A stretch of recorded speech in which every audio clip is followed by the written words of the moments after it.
Good afternoon. My name is Daniel De Backer from Brussels. It's my pleasure with Jill Yannan from Paris to chair this session that promises to be very, very attractive on several aspects of COVID-19. And so without further delay, I would like to ask Cathy Rowan to come to the podium. Cathy is from London, but is covering all England with her data. So she will discuss with us the important aspect of the epidemiology of sepsis. Thank you, Daniel. Thank you, Jalali. Yes, I'm going to talk to you about epidemiology and outcomes in relation to COVID-19. And I hope you'll forgive me, I'm going to present UK data, but I'm going to use it to provide reflections to inform what I hope will be future international comparisons of COVID-19 epidemiology and outcomes. I have no conflicts of interest other than I work for ICNARC. So we, as non-clinicians, as epidemiologists at ICNARC, we wanted to support our clinical colleagues. So as far back as the 10th of March 2020, as we started to see cases in critical care, we wanted to produce epidemiological reports. And our first report was on 20 admissions. We thought, oh, is this the beginning of something big, or might it not go much further than that? So we did our first report on 13 patients with data. We now find ourselves 18 months later with 50,000 just over admissions, just over 41,000 patients, 18% being transferred, and that's worth thinking about to reduce capacity strain and also to transfer patients for more specialist care like ECMO. It covered about 286 critical care units, and I'll come back to that, across England, Wales and Northern Ireland. And as you can see here, I hope, we consider ourselves of having had 3 waves, but it's all sort of still in the balance. And we had testing in critical care from early March 2020, so our data were on confirmed COVID-19. The reason I want to show you this is we thought we had a really sophisticated system, like everywhere else. What you can see here is by month of the year, the mean daily number of patients in critical care. The blue is sort of the normal workload, that was obviously reduced in the peaks. The orange is the COVID. And we managed to cover the expansion in critical care units of additional beds. We had huge expansion like everybody else, I'm sure. But I'm not so sure that we had good coverage of the surge areas. And you can see at those peaks in April and in January and February, those patients who were treated sort of outside routine critical care areas. That's important when we consider sort of the epidemiology of this disease. The other thing we need to consider when this disease, we actually think our epidemiology is not bad, our case ascertainment's not bad, it's here at the bottom there, the critical care cases. But when our government started to talk about what's the sort of testing positive in the community rate and the sort of transition to how many critical care patients that might result in, you can see that they didn't get their act together on community testing very early on, so those rates in the first wave were very misleading, and only in the second and subsequent waves could we actually start to get some figures around community rates and numbers in critical care. So I suppose my first message to you around COVID-19 epidemiology and outcomes is when you look at a report, I want you to think coverage. Think, is this a country or a region, or is it just a single hospital? So think to what extent it's generalizable. Is it just confirmed cases, or is it confirmed and suspected? If it's suspected, how good was the suspected sort of cases sort of ascertained? Is it on admissions or patients? I've shown you that we had 50,000 admissions, but 41,000 patients. So there can be a difference, and that could lead to double counting. Critical care locations, what's the sort of coverage in terms of where those patients were admitted or treated or managed? And also, if you see any rates, always check the denominators as well as the numerators. So what did our COVID-19 epidemiology look like? I suspect very similar to all of yours. Patients were about sort of 58 years old. We had a greater proportion of males. We saw a predominance in non-white ethnic groups, and also a proportion or a predisposition for patients from the most deprived quintiles, so the most deprived areas. Smaller numbers with any sort of dependency, suggesting that patients had to be quite fit to get in, and also a predisposition with patients with very high BMIs. You can see that we had a higher proportion than we might see normally of patients who were either currently or recently pregnant. And also, we seem to ventilate about, on average, just over a third. And you can see that the PF ratios there were fairly consistent in terms of being in the most severe groups. But also, you can see across the waves there some differences. Look at the age drop. Look at the proportion who are male drop. Look at both those in the most deprived quintile rising across the waves, fairly static with the BMI. Look at the number of pregnant women rising across the waves. So there was some variation, and I'll come back to that in a minute. Just going back to what it might look like, so you can see this male predominance started at about 40 years of age. This is a distribution overall here. So males were out sort of dominant in 40-year-olds and above. In terms of ethnic group, obviously, depending on where the disease was transmitting, might actually influence the ethnic groups. So this is actually matched with the local population, the ethnic mix of the local population.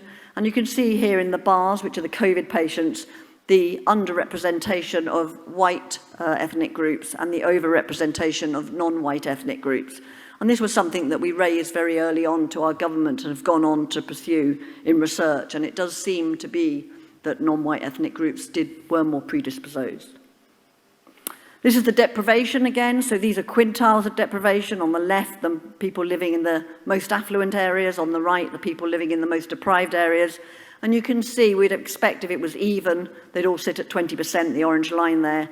You can see that overrepresentation of people living in deprivation, poorer housing, living in generations of families, perhaps not getting as much health literature.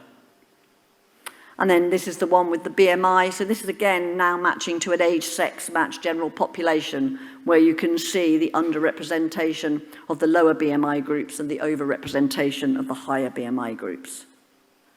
In terms of survival or outcomes, overall, just over 36% died in critical care. But again, you can see there an improvement in terms of improved survival rates or lowering of the death rates. But I should warn you that we're still very much in wave 3, and as you can see there, a quarter of patients are still in critical care. We had long durations of critical care stay, both for survivors and non-survivors, but as those do seem to have reduced over time, but with the same caveat and warning about the third wave still being very much in progress. The other thing that we did was follow patients out over time, because we wanted to know what was a reasonable outcome measure to model COVID-19 outcomes on.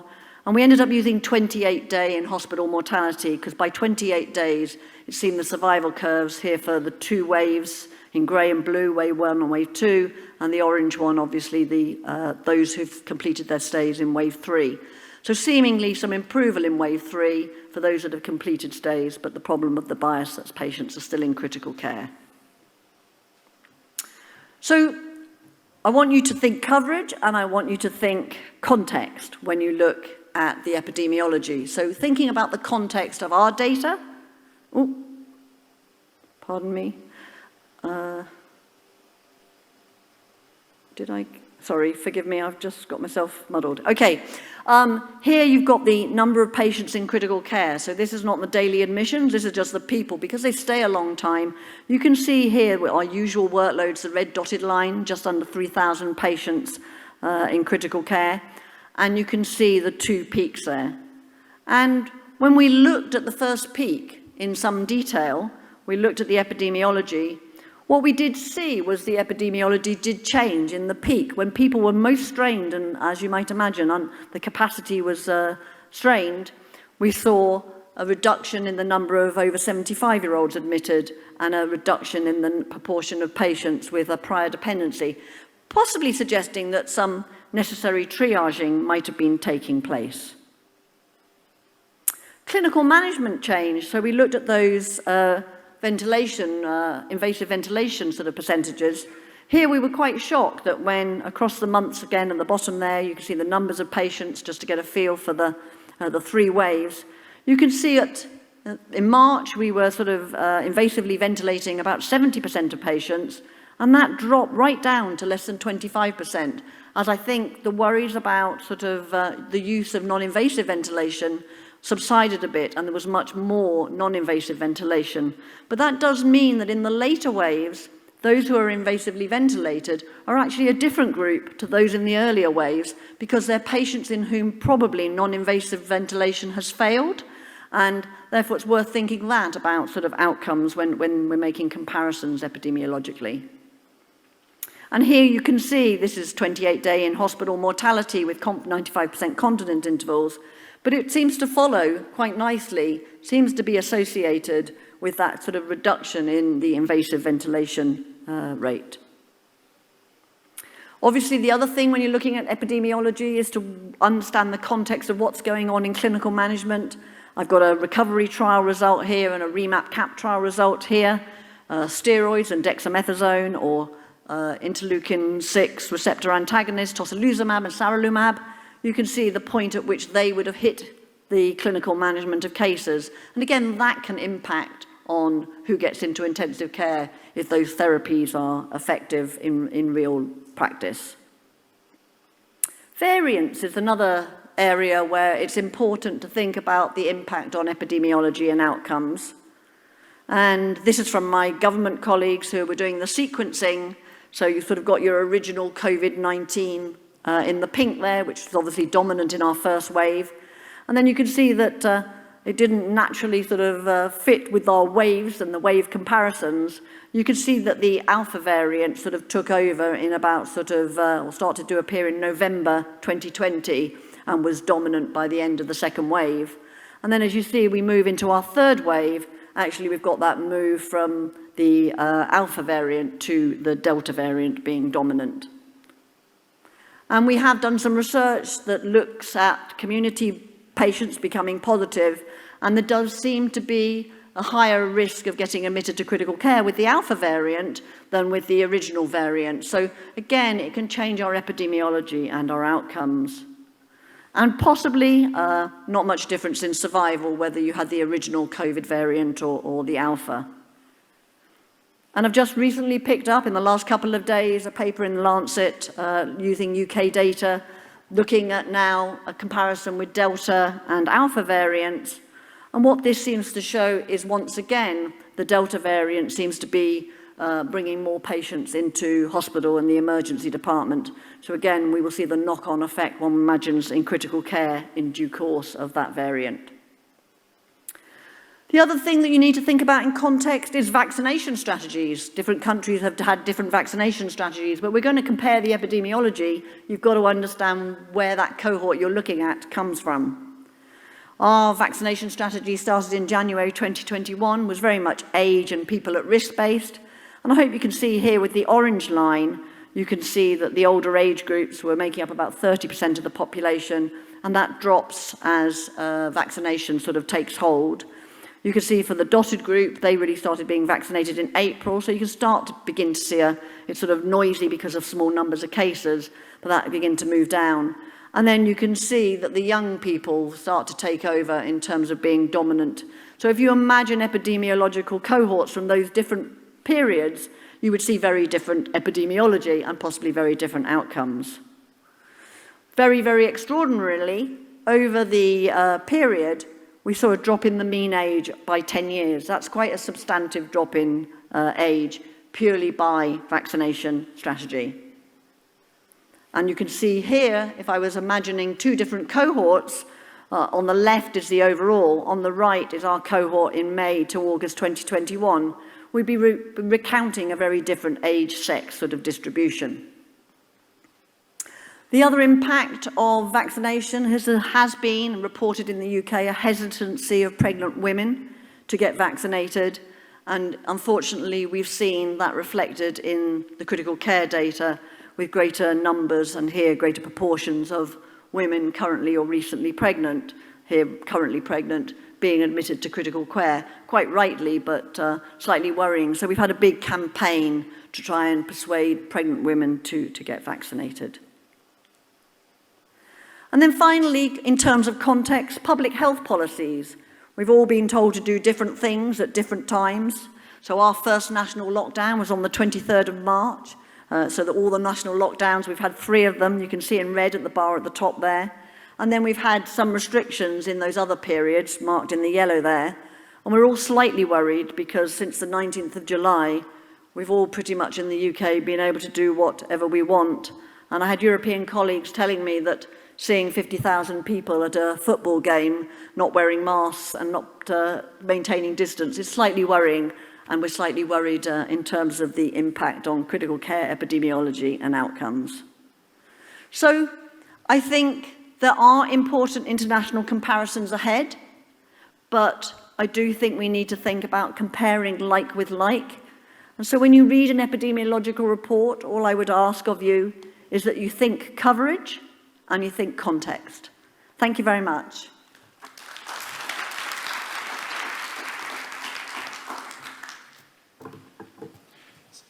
Thank you. You can stay on the podium for the questions, please.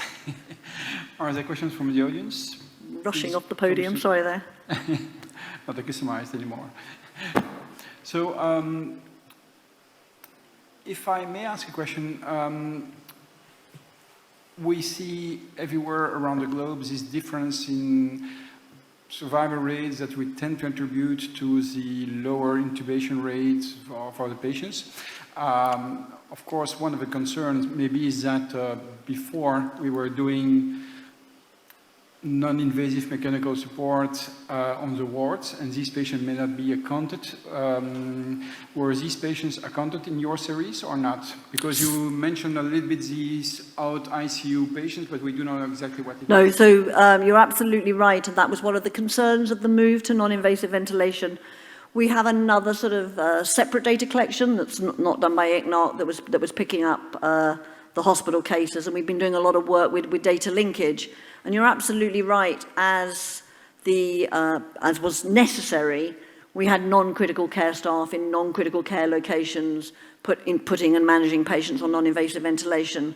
I think the problem that my clinical colleagues would tell me was it was appreciating when non-invasive ventilation wasn't working and knowing the point to actually transition to critical care and to invasive ventilation was sort of a point of worry, and it is something that we hope to look at in more detail. Jackie, did you have some chance to look at... Which one? Okay, yeah, sorry. I was asking whether you could have a chance to look to cross-link your data in the ICU with the global hospital data, and in particular, if you have seen changes in patients' trajectories in between the three waves. So there's a really big project going on in the UK at the moment. So our data in critical care is seen as one of what's called the sovereign data sets, and they're bringing together all the sovereign data sets, so primary care, hospital care, to exactly that, you know, looking at ICU in isolation. All we tried to do was get information out to our clinical colleagues and the public. The reports were available to everybody on a weekly basis. But then there's the learning from the pandemic, I think, and that's where we need to do, as you say. And we're very lucky in the UK. We have an NHS number, which is a unique identifier, and that allows us to do those linkages. So they're beginning now, and we're beginning to put sort of sequencing data, genomic data, primary care data, hospital data, all of it all together, so that we can sort of better try and understand what actually went on and what the lessons are for the future. Yeah, I think because this information will be very important to prepare for the future, because we have seen in, I think, all in our own countries that at least at the beginning, our healthcare system was really not prepared. And so because we were lacking information, now we have a lot of information, but we need to integrate them, not to have the information separated, but have...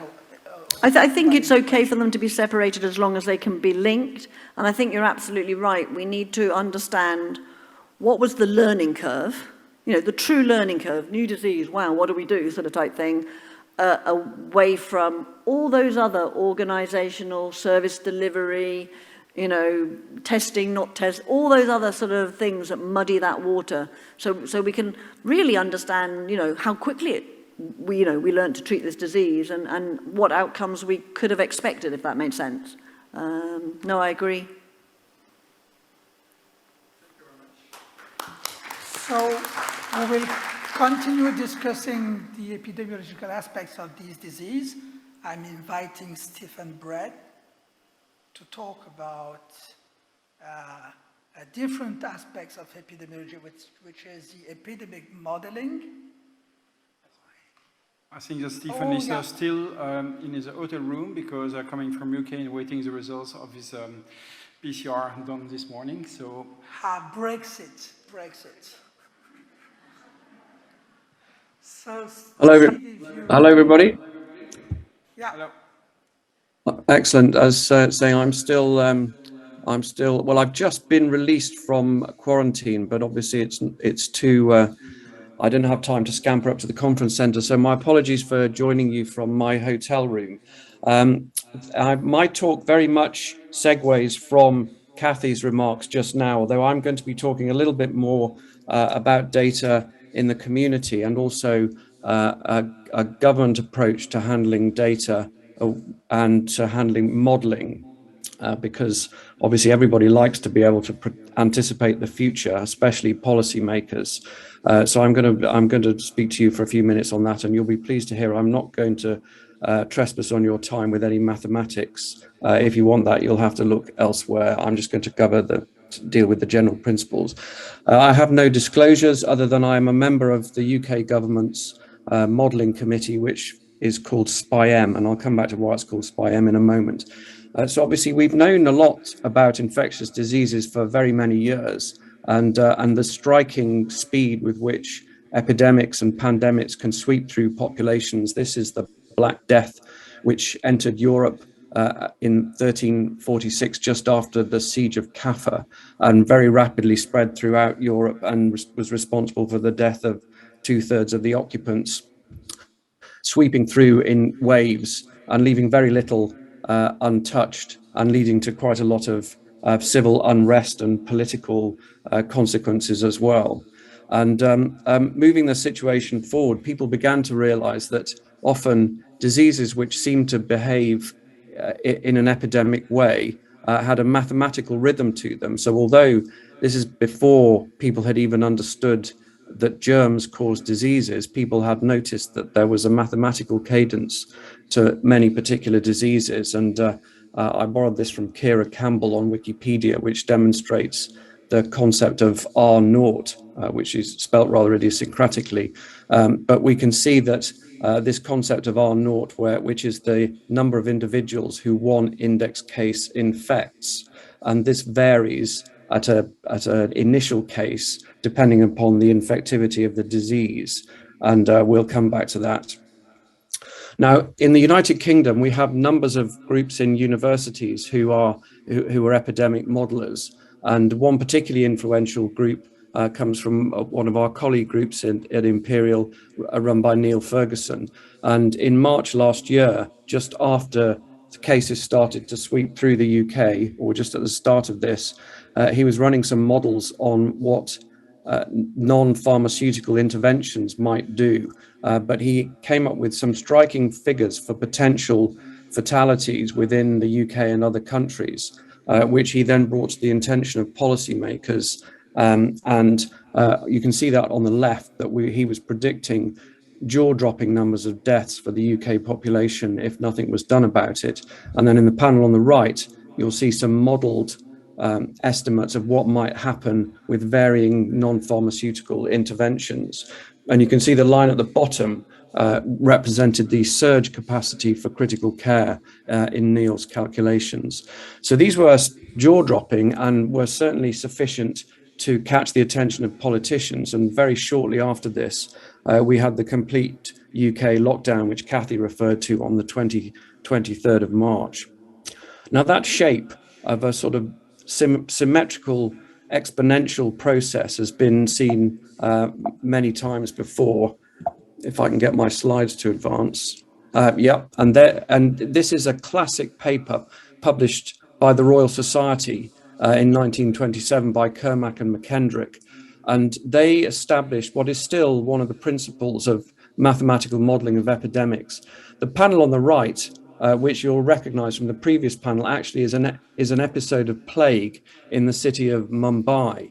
And what these mathematicians from the University of Edinburgh noticed was that you could actually apply a multi-compartmental model, and using relatively straightforward mathematics for them, although befuddling for most of us, you could actually anticipate what might happen. And in fact, they gave us this thing called the SIR model, which many of you will have come across, where we have 3 compartments: a susceptible compartment, an infected compartment, and then a removed compartment, which consists of either recovered or those who've died. And obviously at the start of a thing, then we might have a situation, as we did in the early part of last year, where we were 100% susceptible. And that makes the mathematics at one point relatively straightforward. And as time goes on, as we'll see, the susceptible box becomes much, much more complicated. Again, borrowing from Wikipedia, we can see this represented graphically. And what we have here is an SIR model where we start off in the blue line with our susceptible population, and then gradually individuals transition from the susceptible population into the infected box, and then they enter into the removed box, which gradually gets up to this point where everybody's gone through that process if the population starts at 100% susceptible. But what Kermack and McKendrick noted was that an epidemic in general comes to an end before the susceptible population has been exhausted. So at some point, it's not possible for the infectious agent to move from person to person. And we might think about the term herd immunity if we're thinking about that particular concept.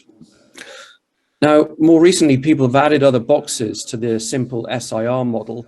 And this particular example, we've added in an exposed box because what seems clear is that people can be infected but not know that they are infected, so they can behave in a way that propagates the infection before they know that they're actually ill and can take measures. And also it allows us to model delays in people transitioning from an asymptomatic to a symptomatic state. And that's been something which has bedeviled all of us.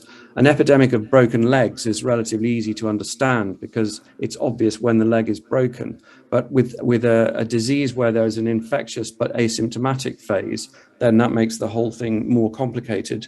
And in fact, very quickly after the start of the pandemic, this was realized by groups. This particular example from Giordano and colleagues in Italy in Nature Medicine very early last year, they produced an 8-compartment model, although even this model is actually incomplete.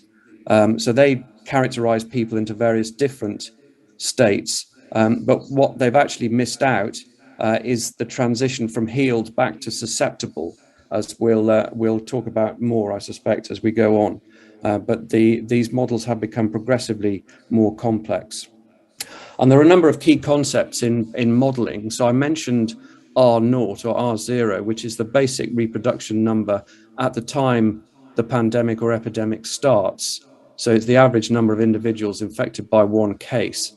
But then as time goes on and people's behavior changes, then things aren't necessarily rooted in the biology of the infection, but can be modified by behavioral or public health measures. So you end up with a thing called the effective reproduction rate, which is known as RT.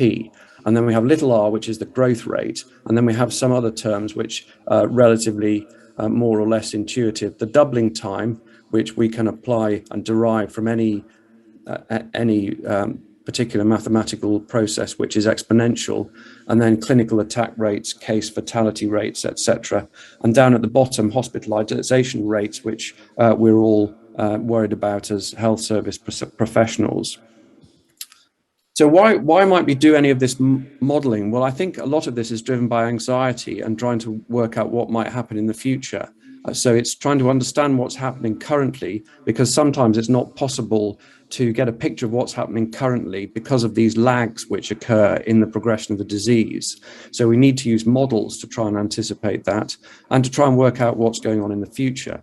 And various groups have needed to do these. So obviously we have academic groups looking at infectious disease modeling, which they've been doing for a very long period of time. But we also have colleagues in public health who need to do this. And we need these for operational health service planning and also at a government level for determining policy.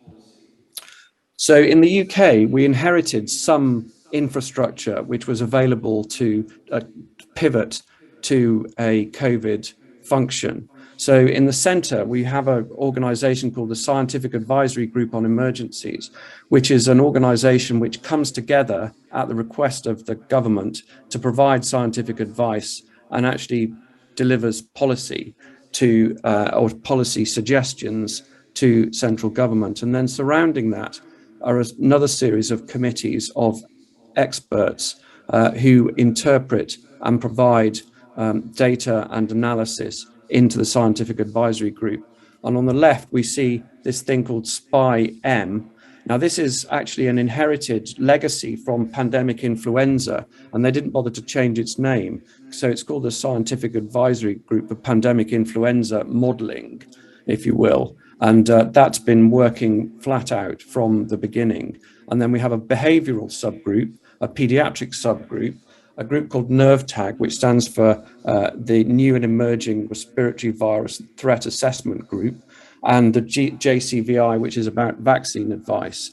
And then alongside these, we have colleagues in public health departments and also the Office of National Statistics. So we have this infrastructure, which has been there for a long time and was able to pivot to a greater or lesser extent to providing advice to government for this thing. We have a number of sources of data, all of which are potentially troublesome. So we have data from hospitals, we have data from community testing. Now, some of the testing is driven by symptoms and obviously is then vulnerable to changes in test-seeking behavior.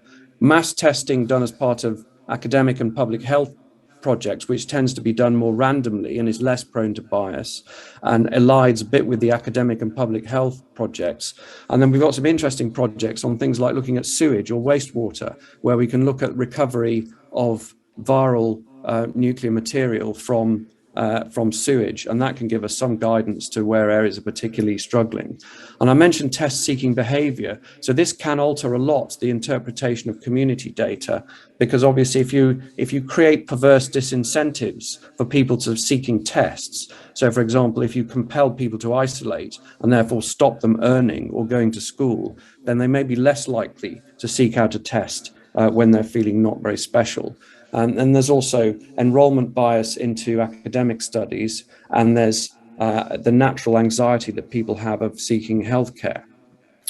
The data that have been looked at, I've listed down on the left: positive cases, the positivity rate, admission rates to hospital, all of these sorts of things, along with behavioral data delivered from running studies where people volunteer to tell academic groups what they're doing. And then we also get a lot of data from mobile phone companies. When people enable location tracking on their mobile phone, then they're also making that information de-identified but available to the government. Most of the models, and I'll show you some of the outputs in a few moments, tend to focus on one or two of the data types. And these data types have varying lags between the biological event and when the change is picked up in the data stream which modelers have available. And these lags are critically important in interpreting things. So we have some issues with these data streams. Hospitals from time to time have got themselves confused about the definition of what actually constitutes a COVID case. And at one point we were including people who had COVID months in the past, but just happened to have been admitted at some point with a non-COVID disease. And these were being included in the hospital returns, which wasn't helpful. All of the models have assumptions in, because we don't really know what the key factors are. And at the start of the pandemic, some of the assumptions we were using were derived from estimates from China and from influenza and other diseases. There's also a great deal of uncertainty, and that uncertainty propagates through the compartments within these models and tends to render them less than perfect in terms of predicting actually what's going to happen. So the susceptibility box I alluded to right at the beginning, where we have a box right at the beginning where we can understand it fairly easily. But as time goes on, then it's much harder and harder to understand what's going on in the susceptibility, because the things which deplete the susceptibility box, like vaccine effectiveness, recovered natural infection, waning immunity, reinfection, all of these things are very complicated and very hard to model in. And of course, our susceptibility box is the primary driver to how we push data through the models. And this is, with permission, I share with you some of the outputs of the SPI-M modeling. So these things are consensus outputs which are used to advise SAGE and then subsequently the government. So what we see here to the left of this figure are estimates of R produced by various of the modeling groups that contribute to SPI-M, and then over to the right in the grey and black. The black one here is a current estimate, and these are the previous week's estimates. And we can see here how the estimates themselves are ensembled into what becomes a consensus estimate of R. And of course, this R is itself a lagged indicator, so it tells us really what happened a couple of weeks ago. And we have these available broken down by region, which can be helpful to operational planners. And we also have these data available for predicting admissions to hospital, well, not predicting, but describing admissions to hospital, and also for deaths. And we can use these things to create projections, which are estimates with uncertainty bands around them of what would happen under varying different behavioral conditions.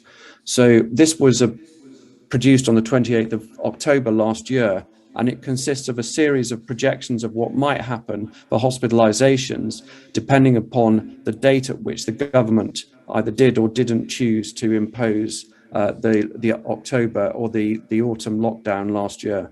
And as you can see, they're quite big uncertainty bounds, but they do tend to be able to predict what might happen.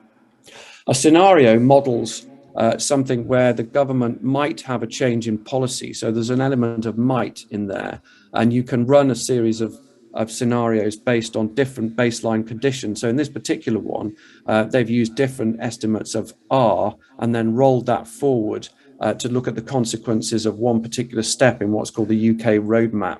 So this was anticipating what might happen after the 19th of July. And you can see that there's quite variation in response, but quite a variation in the uncertainty around these things as well. So politicians have had to be trained somewhat to become a little bit literate in these sorts of fields, but unfortunately have tended to use them to distract people from some of the real issues. And a lot of the experts would contend that there's been too much focus on R, and that's almost been used to confuse people. And although initially it was probably helpful in explaining what was going on, then the over-obsession with R, which on itself, by itself is not a very subtle indicator, may actually sometimes create more confusion rather than clarification. Do these things work? Well, in my final couple of slides, I'm just going to show you some examples of where the models have been challenged by what actually happened. So these are what the model was predicting in the blue bands, and then the black dots are what actually happened. And these were daily deaths. So we can see here the models were predicting these as the deaths, and then the actual deaths as they occurred are modeled in the little black. These are not modeled, these are actual numbers of deaths in the little black dots. So we can see here that they're not actually that bad. But sometimes you reach the limit of what modeling can reasonably achieve. And you can see down here on the left, this one was for hospitalizations, and there's quite a clear separation here over what the models predicted and what actually happened. And we've seen a lot of that in the last couple of months, where I think our understanding, if we're honest, of what's happening in the susceptibility box has somewhat disappeared. Overall, I think it's helpful. There are limits to epidemic modeling, but I think they can be useful for planners as long as people understand the limits of what they are, and they're certainly open to political interpretation. Thank you very much for your attention. Thank you, Stephen. So maybe there's time for one quick question. If not, maybe I will try to ask you something. I try to get a short answer. At least in France, but I'm sure it was the same in UK, There was a lot of controversies about the robustness of these epidemic modeling predicting. And in fact, in your last slides, it looks like the estimates or the prediction was almost always overestimating the risk. And so how do you respond to this excessive overestimation of a risk?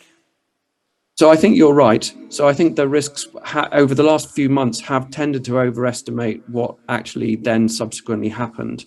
And most of the modelers would recognize this. And I'd say they're working quite hard to try and understand why that was. My own guess as a non-modeler is it's all about understanding what's going on in terms of the susceptibility of the population and how the population has subtly changed its behavior, although that might have, as Kathy was saying, all have reverted back to normal over the last couple of weeks. But I think we underestimated the behavioral change in the population that was more than just very temporary. And we also didn't properly understand the issues of vaccine effectiveness and waning immunity and the duration of natural immunity as a result of the infection. So how this pans out in the future, I'm not sure, but I think what we're likely to see is that we'll have much more local dynamics of the disease, and we'll need to understand local issues much more clearly. Thank you very much. We have to move on to the next talk. Thank you, Stephen.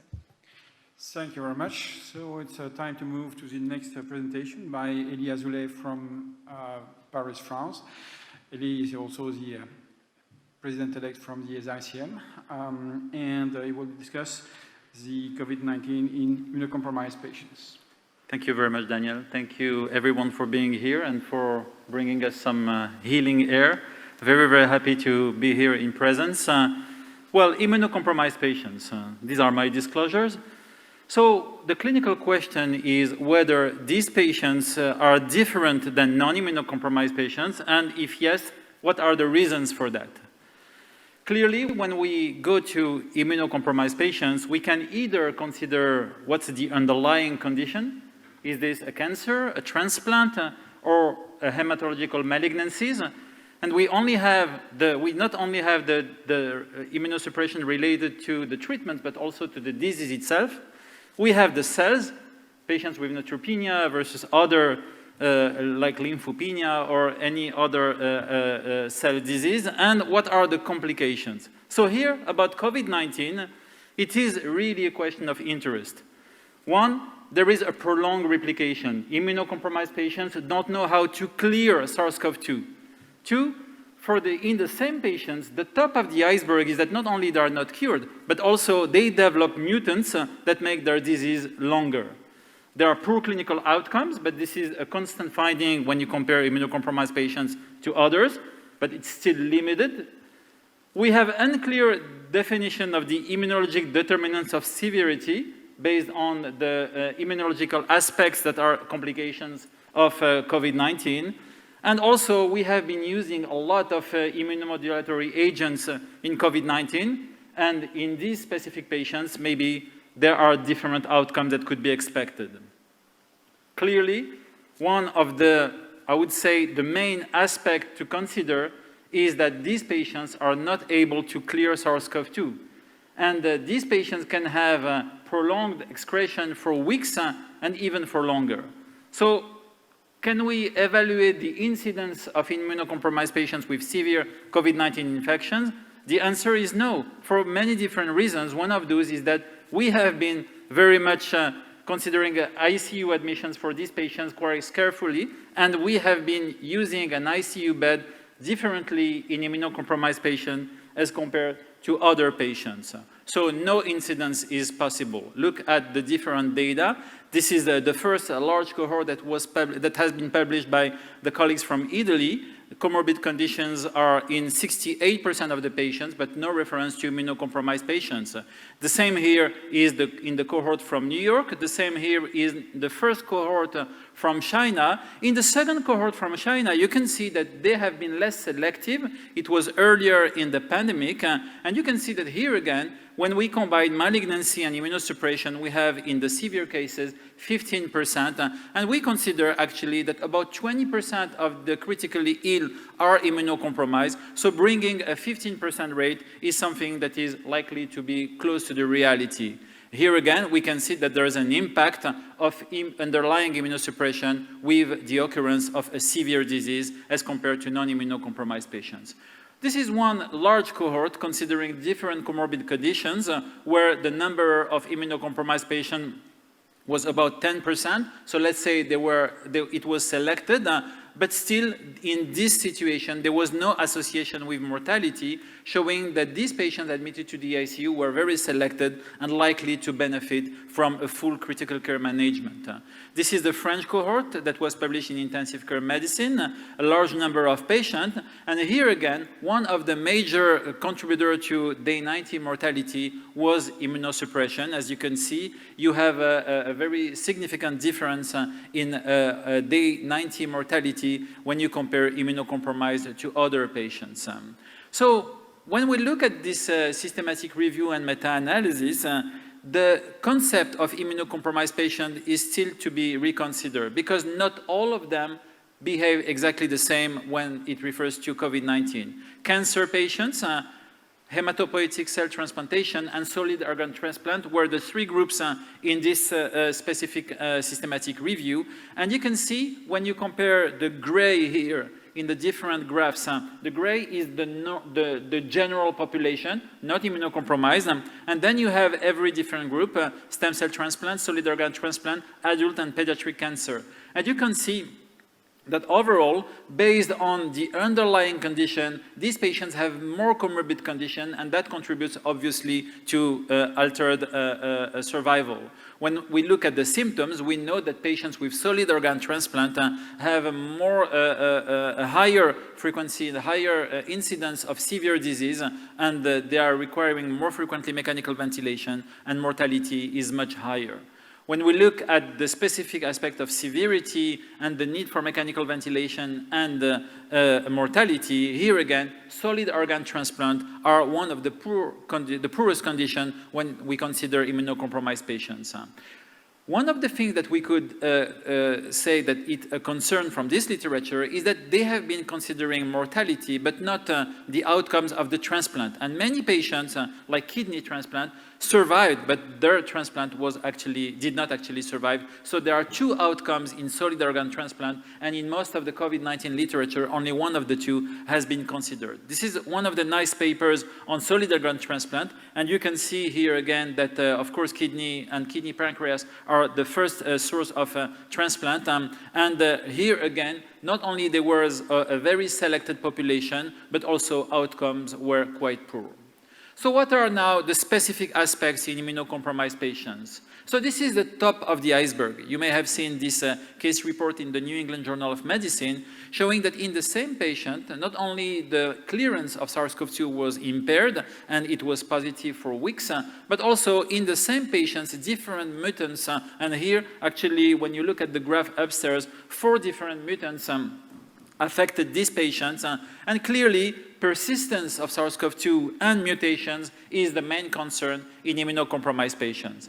We can see here that the time of SARS-CoV-2 clearance depends on different parameters. One is age, and I think that this is a major confounding variable, but the other one is immunity, and the B cells and the T cells are the major contributors to SARS-CoV-2 clearance, and clearly, and specifically with T cell defects, we know that these patients will be not only excreted for weeks, but also they will be sicker and for a longer time period. This is why in many reports on the literature, treatments like antivirals and convalescent plasma had been tested with a very low level of evidence, but I must say that we do that on a daily basis with a low level of evidence.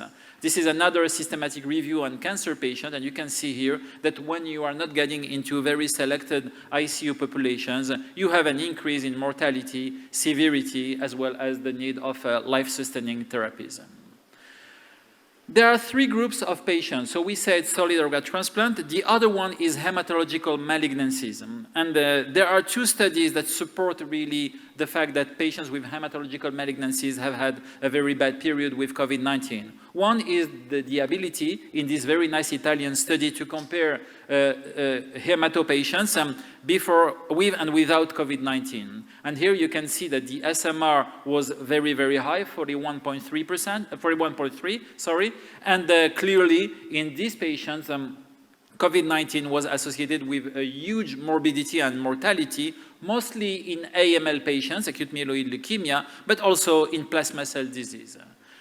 Again, when we are getting into comparison, you can see that compared to the general hemato population without COVID-19, we have the same figures when it comes to considering age as a risk factor for mortality, but still these patients had twice as mortality as compared to other patients.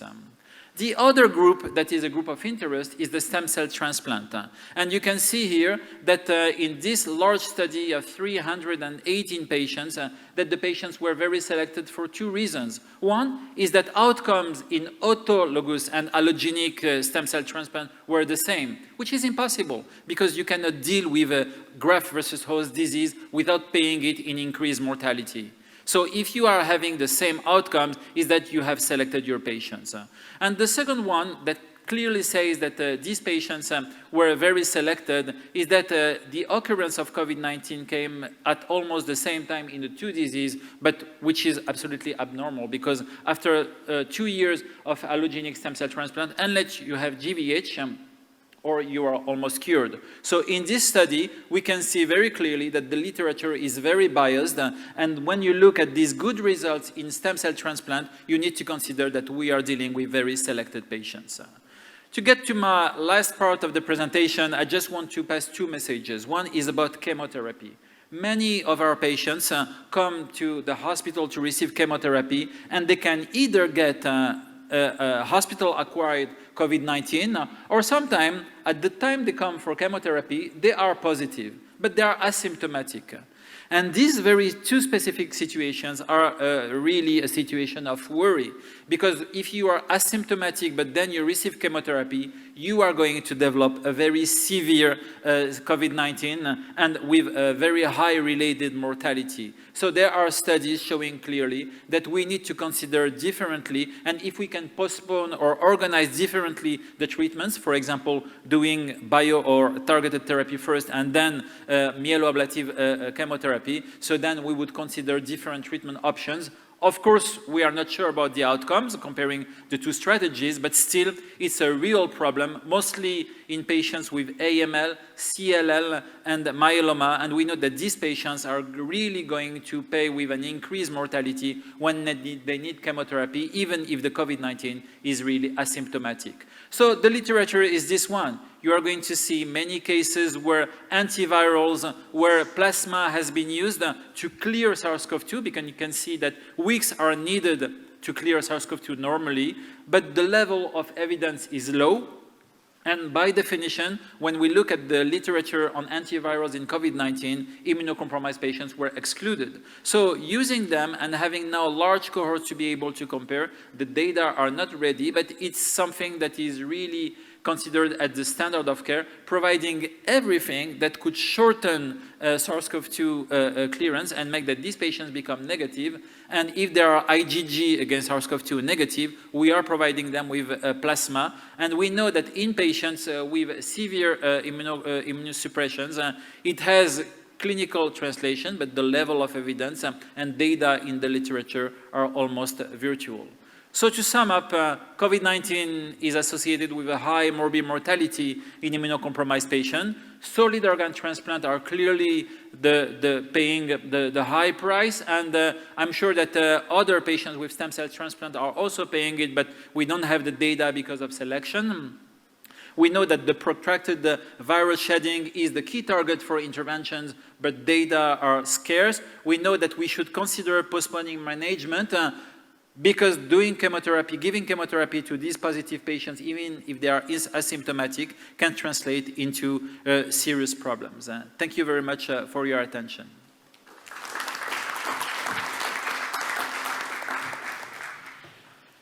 Thank you, Eli. Any questions from the audience? As we just heard before in the other talks, one of the issues is to know exactly whether these patients acquire more easily the SARS-CoV-2, or if when they acquire the SARS-CoV-2, they develop more easily because of their response to the COVID-19, or is it a conjunction of both? So for the first question, there are no published data, but I can tell you that if they were to acquire more frequently SARS-CoV-2, we would have been flooded by them, which was not the case. For the second, it's obvious. When they have a positive SARS-CoV, they are going to develop more severe disease, require more frequently intubation, and have increased mortality. But these are biased data because I think that most of them have been deprived for ICU admission at the high time of surge. So we are not able really to appraise on that and to adjust for this confounding. But there are studies where ICU admission policies were very less stringent, and clearly there is an association with severity, mechanical ventilation, and mortality. And if we compare the odd ratio of poor outcome in COVID compared to other viral infections in these patients, where do we stand? Is it exactly the same? Is it lower? Is it higher?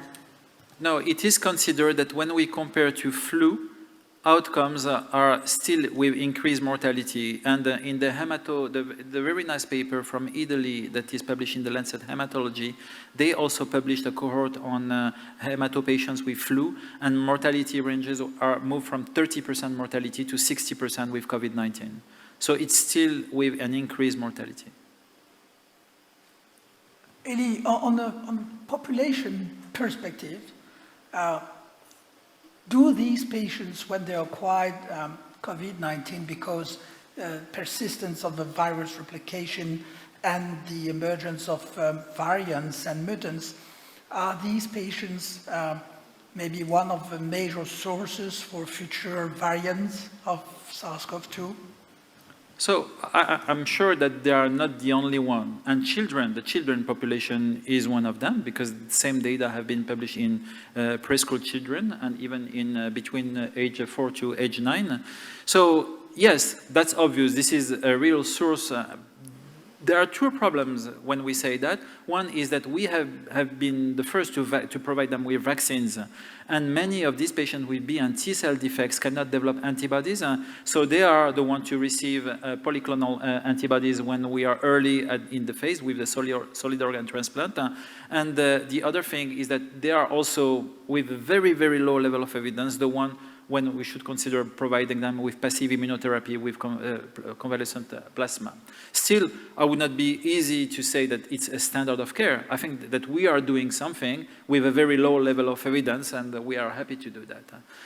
The other thing, when you consider that there are a potential reservoir of COVID-19, is that for now, there is no real strategy, like we have been using Camostar or other drugs that limit the internalization of SARS-CoV-2 in the ICE2 receptor, but nothing is really, well, there are signals, but nothing is really effective to decolonize them or to shorten the time for SARS-CoV-2 excretion. And there are now some potential solutions that could be applied in this specific population with a very good safety profile. But the data are scarce. I wouldn't say that we have the solution for now.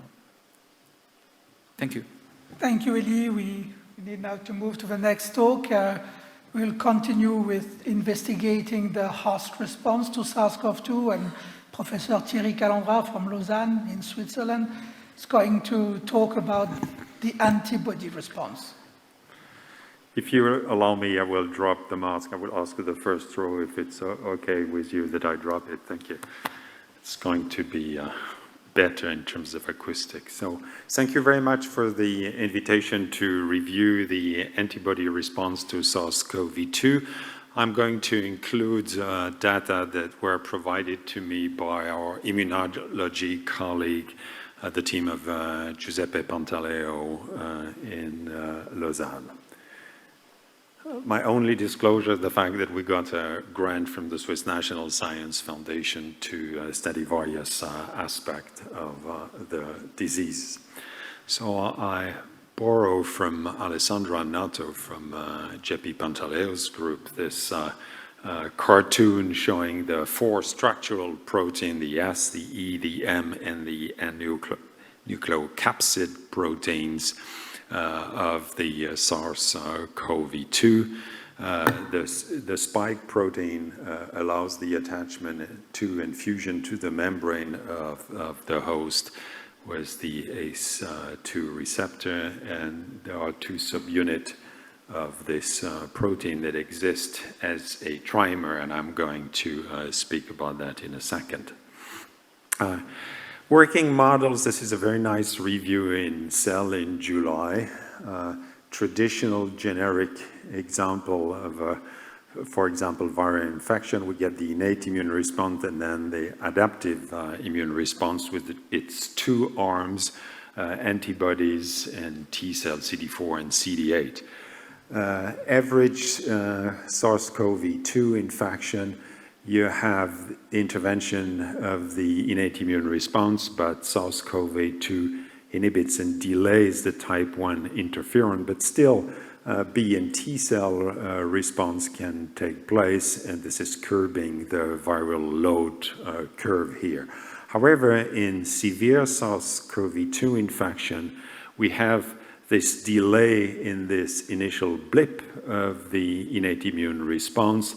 The viral load is increasing because the virus is taking advantage of this delay, and there is a delayed adaptive immune response with antibody and T cell response, which tend to be rather low, despite the fact that it may increase in the later stage of the diseases.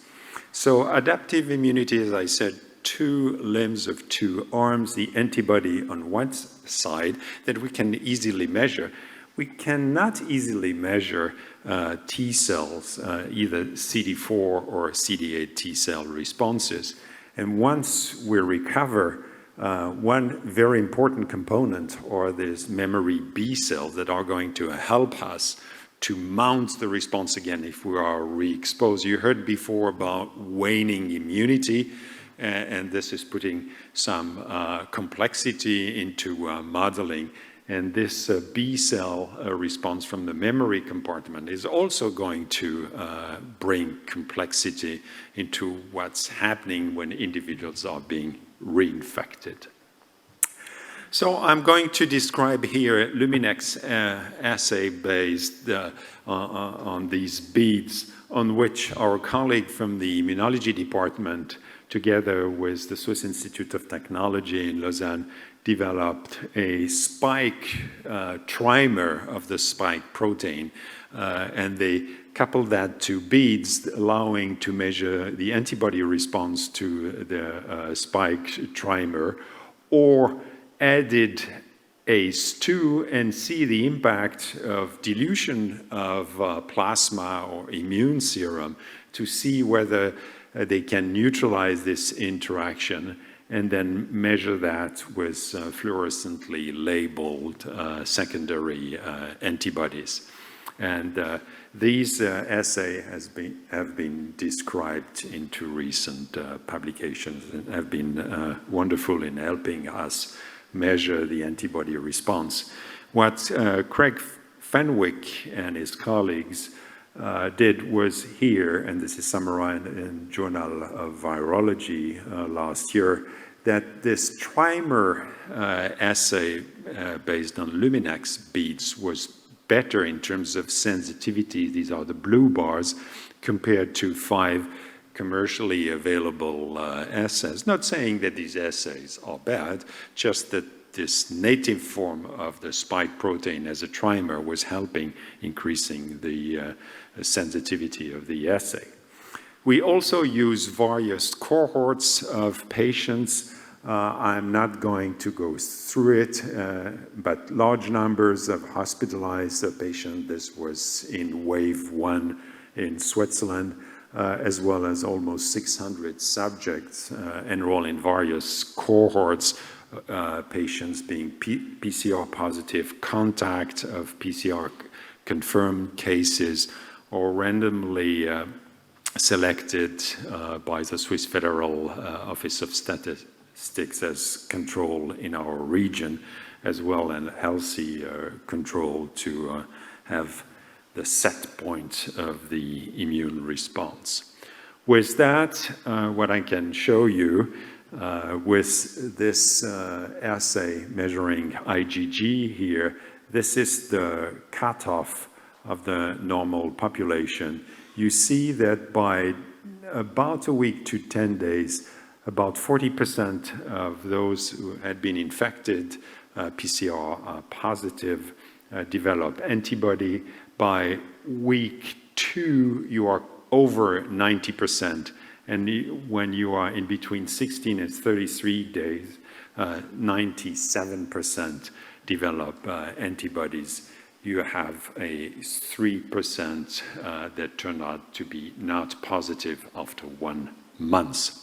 So that was very important data in terms of what we did initially in phase 1 in terms of documenting the infection and doing PCRs and looking, for example, in BAL when the patients were negative.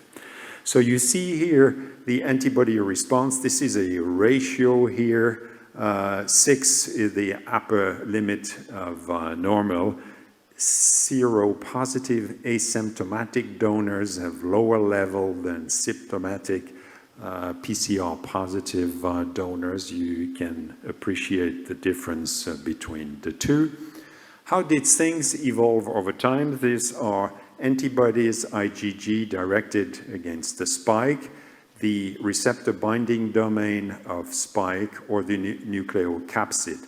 And you have here over time the tendency, what was addressed before as waning immunity, to have a decrease over time of the antibody level. This was particularly true for antibodies directed against the nucleocapsids, as you may appreciate with the yellow box plot here. As Kathy alluded before, we are facing selective pressure exerted by the B-cell response onto the virus and emergence of various mutants and various of concern or various of interest. The alpha here depicted, the beta here, the gamma out of Brazil initially here. This is the spike trimer, and this was the alpha B117 and B11298 cluster of 5. And the numbers here represent the amino acid variations in either the N-terminal domain or the receptor binding domain of the spike protein. So what my colleague did here and published in Science Translational Medicine 2 weeks ago, they took samples from donors with very high titers against the virus and were able to use proteins expressing these mutations and see how this antibody response will be able to neutralize in the assay that I described with ACE2, the binding of ACE to the receptor. And this was done in vitro with the Luminex assay. You see here that there was no shift to the right in terms of serum dilution.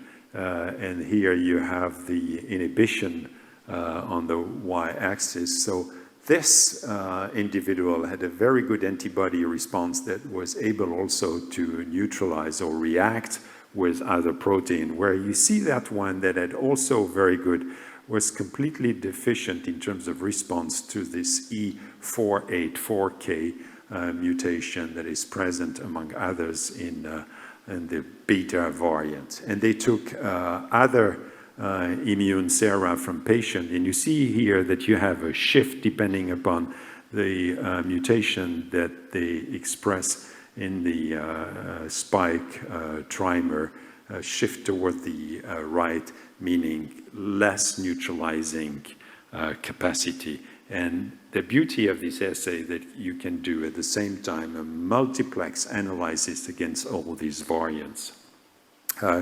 If you take here this plot here with the variant being expressed on the outside and the two sera that I mentioned here, 2034 and 5537, you see that you go from the blue zone where you have a high neutralizing capacity measured and there's IC50 in terms of serum dilution to areas into the yellow center or even the bright red center with decreasing neutralizing activity, particularly when you have this triple combination of mutations seen, for example, in the beta virus, or two of them seen in the gamma variant of interest. You can measure that as well in patients who got to the ICU, the plus here, or did not get to the ICU but were admitted to the hospital. And you see that this neutralizing capacity measured by the trimer spike protein and the ACE2 that was added in the assay is decreasing, particularly when you have this triple amino acid mutation here. You tend to see that the ICU patients have higher antibody response. And there is justice. They spend a long time in the ICU, so they have a benefit of that long stay in terms of their immune response. So you see now here the wild-type virus, the alpha variant, the beta variant, the gamma, and the California variant. And you can see immediately that this neutralization assay with the IC50 dilution is dropping significantly with the beta, the gamma, not so much perhaps with the beta 1 427 from California. So you show where the problem is with beta and gamma variant of interest. Again, from my colleagues here, hospitalized patient in gray and white, non-hospitalized, two things, 6 months and 12 months after the infection. You see immediately the difference between hospitalized and non-hospitalized with higher inhibitory capacity, IC50 dilution here. And you see that you are still good for the wild type if you had been admitted by a number of patients here, lost their neutralizing capacity. You see what's happening against the alpha, against the beta, against the gamma, particularly when you reach 12 months. And I'm now going to show the same slide, but expressed as the proportion of individual with neutralizing antibody.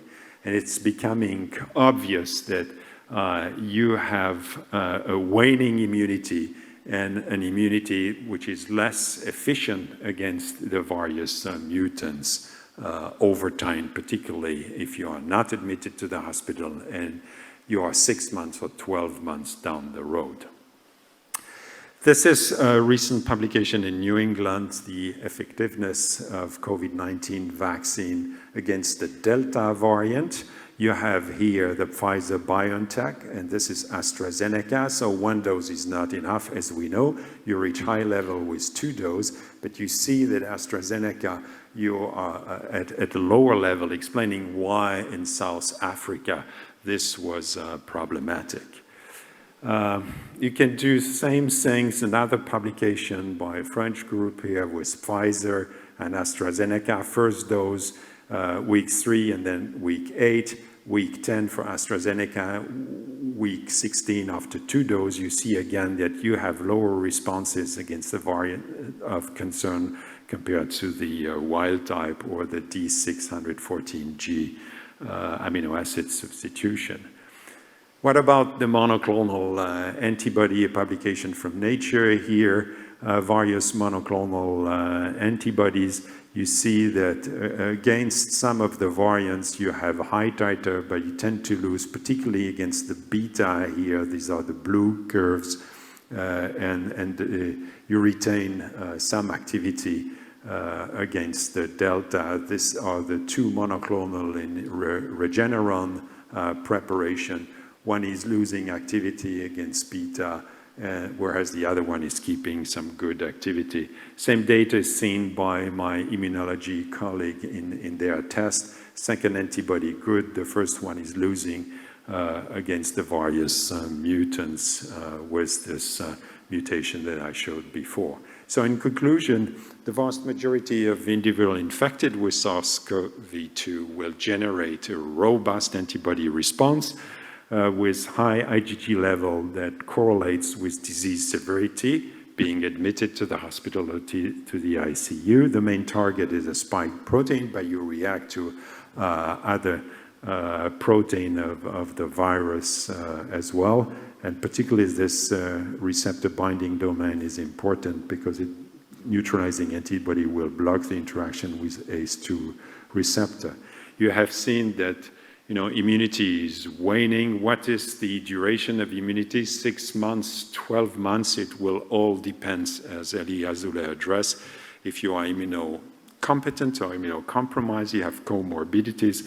These are factors that we have to take into account, but these are multiple factors. SARS-CoV-2 undergoes rapid antigenic drift, and it's driven by the host immune response against the virus, and the virus of concern are rapidly accumulated mutation in S gene and other genes, and some of the mutation are associated with marked reduction in the neutralizing capacity seen with convalescent or vaccine sera or monoclonal antibody. And I would like to highlight the fantastic work by my immunology colleagues. Thank you very much for your attention. Thank you, Thierry. Very nice talk. It's now open for discussion from the floor. Any questions? So, may I ask, what makes you producing more neutralizing antibodies? Is that the viral load or the quality of the innate immunity?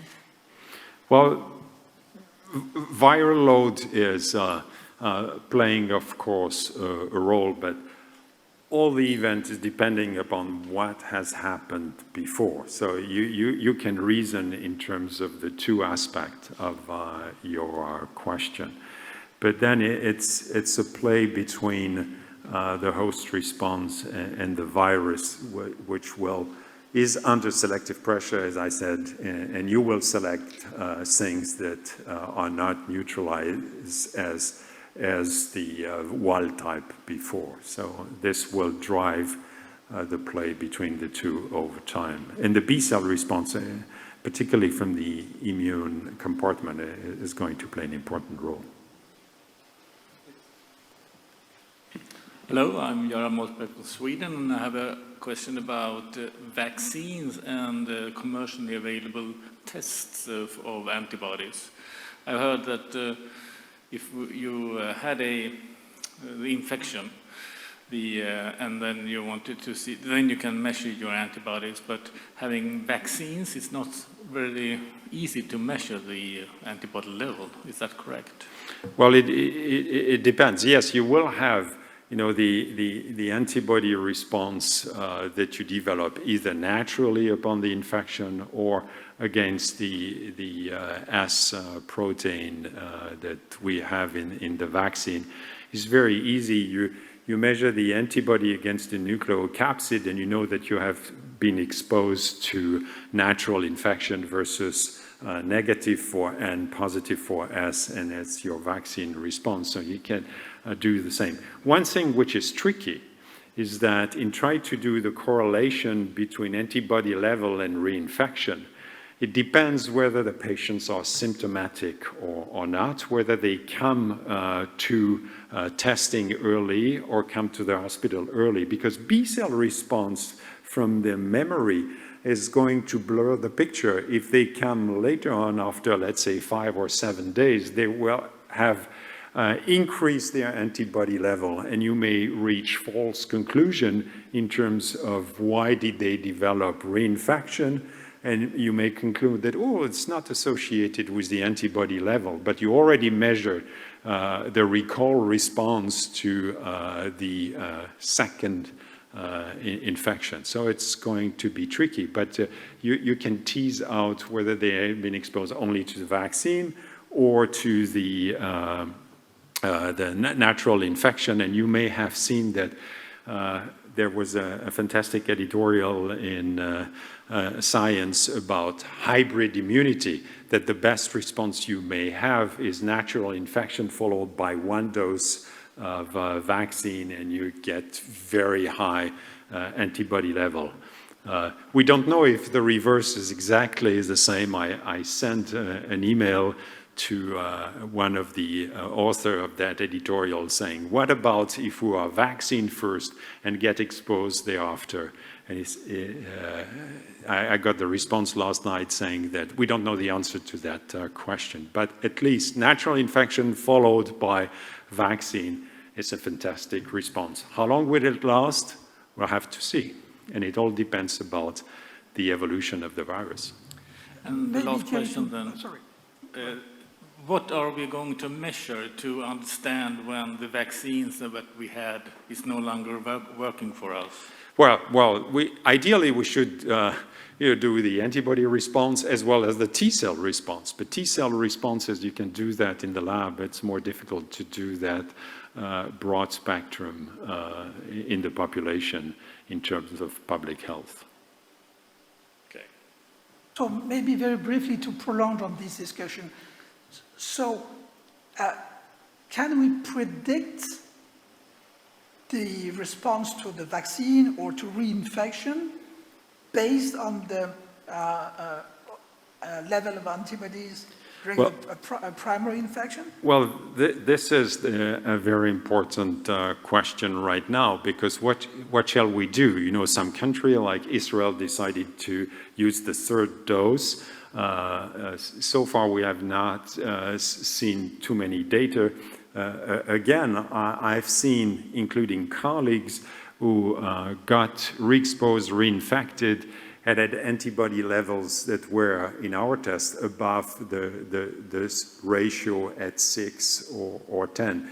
But with that assay against the Delta virus, it looks as if we need 3 times as many antibodies to neutralize it. So again, this is B cell. We do not take into account T cells.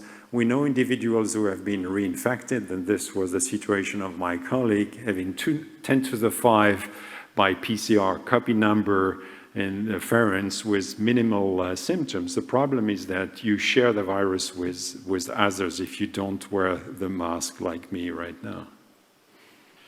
Thank you. Thank you very much. It's time to shut down this interesting discussion and to move to the next presentation from Manish Shankar from London, and he will present the MISC, multisystem inflammatory syndrome in children and sometimes in adults. Thank you, Mr. Chairman, and thank you for the conference organizers for the invitation. I'm going to talk for 15 minutes about MIS-C, which is You can put your mask off, please. Oh, okay. Sorry. Talk for 15 minutes about MIS-C, which is a pediatric version of the hyperinflammatory disease that probably next speaker is going to speak about. Just a brief acknowledgement of my funder. I'm funded through an NIHR award. So when we think about MIS-C in children, this came about around the same time. Reports from Italy and from our hospital was published in Lancet.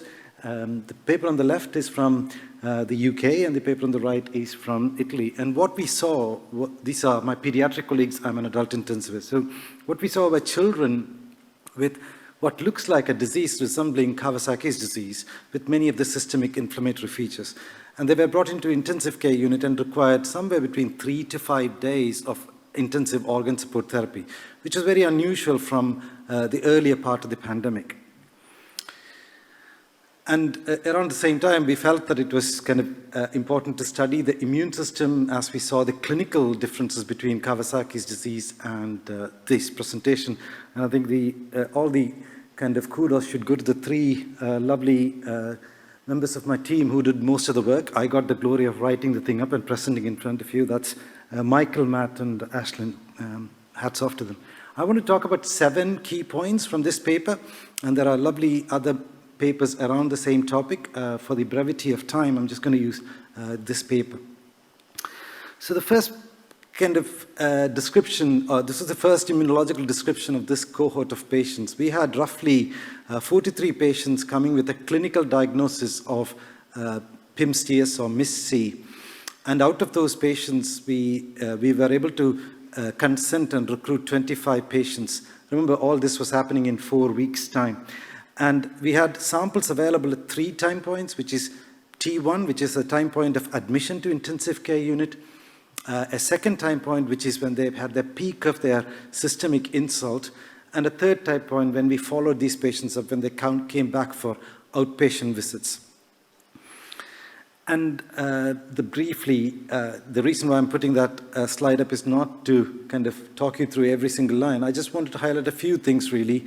First is these kids are older than standard Kawasaki's disease kids, and these kids often have much more requirement for cardiovascular support, which is slightly different to Kawasaki's disease. And these patients also had evidence of coronary artery aneurysm, which again is not that common early on in Kawasaki's disease, and left ventricular ejection fraction was reduced in these kids. So very kind of cardiovascular picture, not that similar, but different to Kawasaki's disease.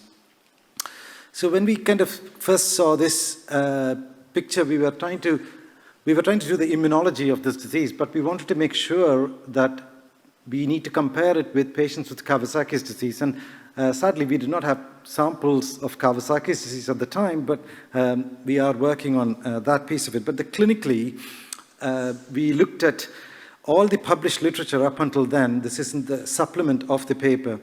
And as you can see, there are roughly 1,600, 1,700 patients with Kawasaki's disease, which are the far right-hand corner of the graph. And then multiple small clinical reports of patients with what was described as hyperinflammatory disease following COVID. As you can see, the prevalence of symptoms when you compare it to Kawasaki's disease is different. Just to kind of simplify this heat map into a bar plot, the plot on the right-hand side is the Kawasaki's disease, and the dark blue plot on the left-hand side are patients with MIS-C. So kids with MIS-C are older. They often present with abdominal pain and gastrointestinal symptoms. They have got more respiratory support requirements, more vasoactive requirements compared to Kawasaki's disease. And quite a lot of these kids got intravenous immunoglobulin and corticosteroids. And again, remember, this was last year when we didn't know how best to manage these patients. So there was a question here, which is what happens to the immune system when you give IVIG and corticosteroids? And what was probably much more interesting than anything else was patients were SARS-CoV-2 PCR negative and serology positive. In other words, these kids had an infection episode probably 2 to 3 weeks before they became critically unwell to come into hospital. So the second point I want to make here is the point about immunity, and the previous speaker has highlighted the basic biology of IgG response following an infection. And here I think what we saw was these kids essentially had spike IgM and spike IgG positive. The ones in blue are the controls, and these are age and sex matched healthy controls who were hospitalized for other reasons around the same time. But for examination under anesthesia for CT scans or MRIs, but no SARS-CoV-2 disease. As you can see, the kids with SARS-CoV-2 disease in red have all got spike antibody IgG, IgM, the receptor binding domain IgG, IgM positive, and the nucleocapsid IgG, IgM positive, IgM negative, but IgG positive, which indicates that the duration of immune response is probably between 7 and 10 days following a first infection. And the second key difference between the Kawasaki's disease and patients with MIS-C probably is the organ injury and the evidence of inflammation. And the kids here had evidence of normal hemoglobin at 3 different time points. Their platelet counts were very low. This is the normal range, and the platelet counts in these kids were low. And the kids also had a decrease, very high CRP that decreased over time. And then the ferritin on the right-hand side is raised in all of these kids. In other words, these were having an acute innate immune-driven inflammation, despite it being what looked like a late COVID disease. And we looked at the coagulation system because we weren't sure what was going on to the clotting given the high CRP and coronary artery disease that these kids were having. As you can see here, almost all the kids had raised fibrinogen and D-dimer, and that normalized over time. But they did not have evidence of pulmonary embolus. And I mentioned at the start that all of these children had cardiac dysfunction, so we did troponin, and a proportion of these kids have raised troponin and raised NT-proBNP. And the interesting thing here was if they were SARS-CoV-2 antibody positive, they had greater myocardial dysfunction, which is a graph on the far right, where the LV dysfunction is much more pronounced in the antibody positive kids. And invariably, there was lots of words floating around at the time, cytokine storm and all sorts of things. In adults, I'm hopeful that somebody will say it's cytokine breeze. In kids, again, there is a high levels of cytokines.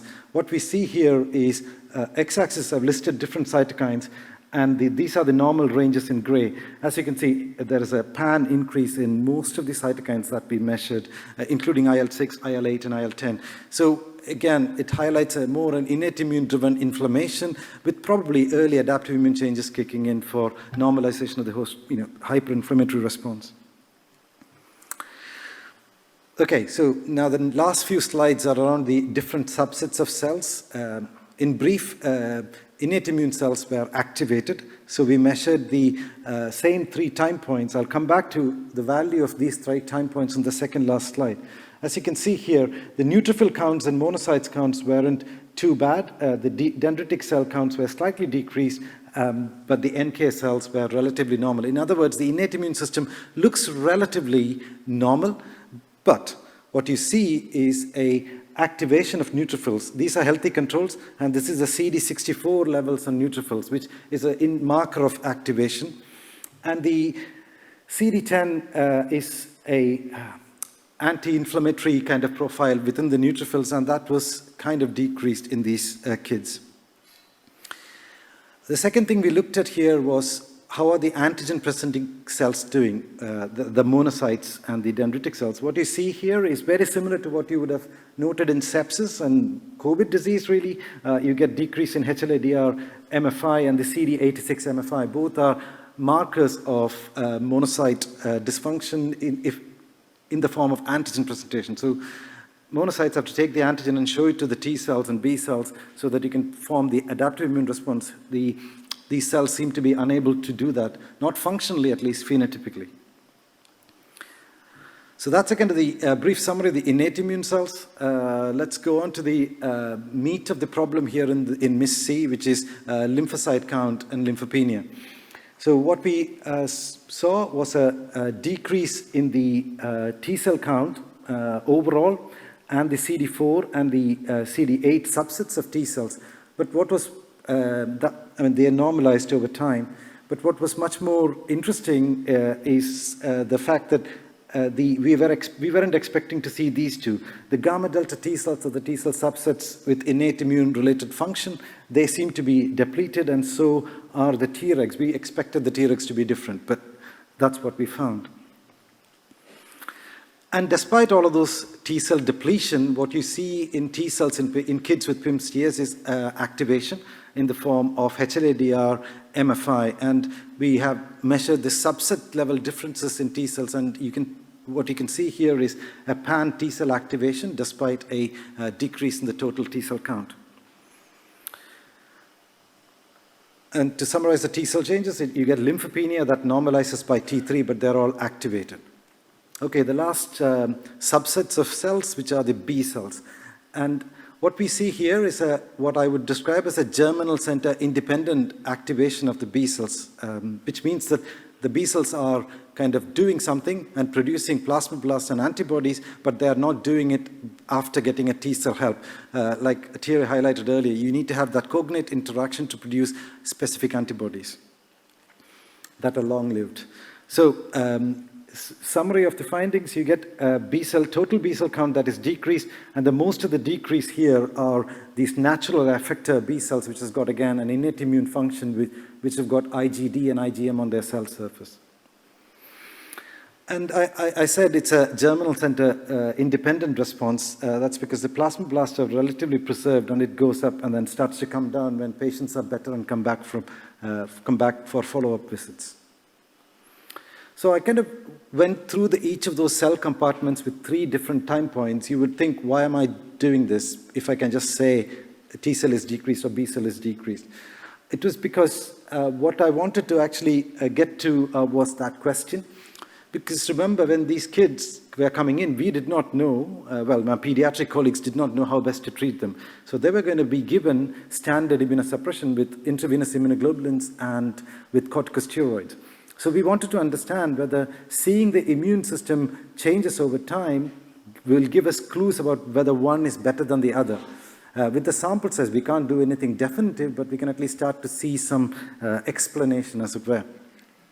So, complicated graph, but I just wanted you to spend a couple of minutes here. So this is a very simple principal component analysis. What we have done is all the data that I have shown, we put together into an algorithm that identifies how similar or dissimilar different time points are. And what we see here is the time points T1, T2, and T3 separate out. The second thing that we did was you could get the coefficients of each of those dots on a 3-dimensional plane. And then you can use lines to connect those dots to tell us how the patients are moving between time points. And what you see here is the fact that when kids come in, they have a different phenotype. And when they go through time, they kind of start to look much more closer to the control population from the direction of arrows. And what we saw on the right-hand side was both corticosteroids and intravenous immunoglobulins more or less get you to the same immunological state by the time they are better. So, in other words, if you were a betting man, you could give one or the other drug to achieve the same health state over time. And, this was, as I said, preliminary report last August. Last month, there was the largest case series of this in the New England Journal of Medicine on the clinical data, including what happens when they get different drugs, and corticosteroids and intravenous immunoglobulins seem to have a similar effect. So we were kind of, our signal probably was proved to be true in a much bigger study. So that's the reason for doing the time point. And we've got some follow-up work in this space because there is so many unanswered questions about autoimmunity, unanswered questions about antibody-dependent enhancement of cytotoxicity in cells. We don't quite know why these kids some kids develop, so there's a genetic predisposition, so on and so forth. But to kind of take-home messages for the talk is these kids are different from Kawasaki's disease. They have an activated innate immune system. They got T cell depletion, but the T cells are activated. They got a germinal center independent B cell response, and they are antibody positive, which suggests that they are roughly 2 to 3 weeks from the first episode of infection. And this is a review written by Mike Carter from my group, and it's downloadable for free from ICM. And we have kind of illustrated the 3 common scenarios that are the differential diagnosis in these kids. With that, I will stop, and thank you so much for listening.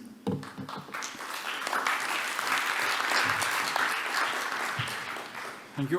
One of the features is that children or adults may develop this relatively, let's say, simultaneously with the COVID infection or in a more delayed fashion.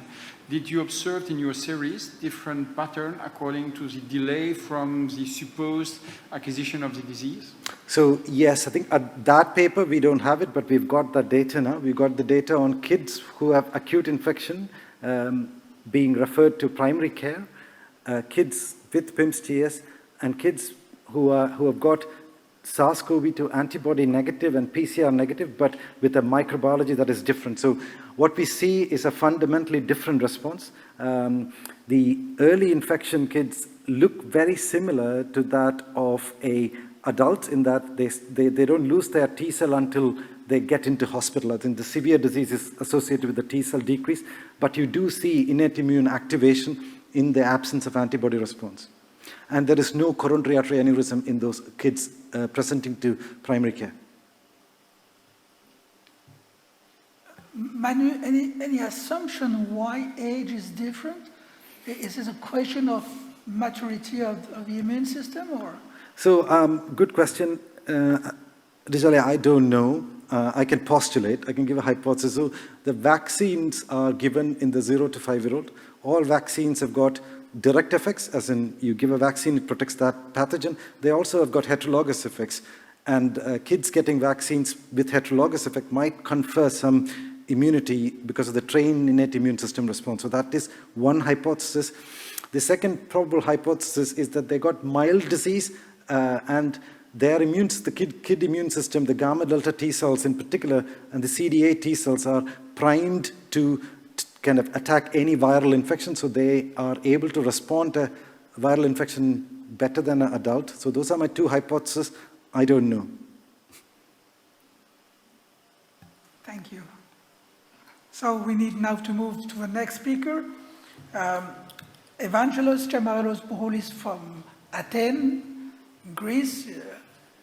Evangelos is also the president of the European Sepsis Alliance and is going to talk about the complex immune deregulation in response to SARS-CoV-2.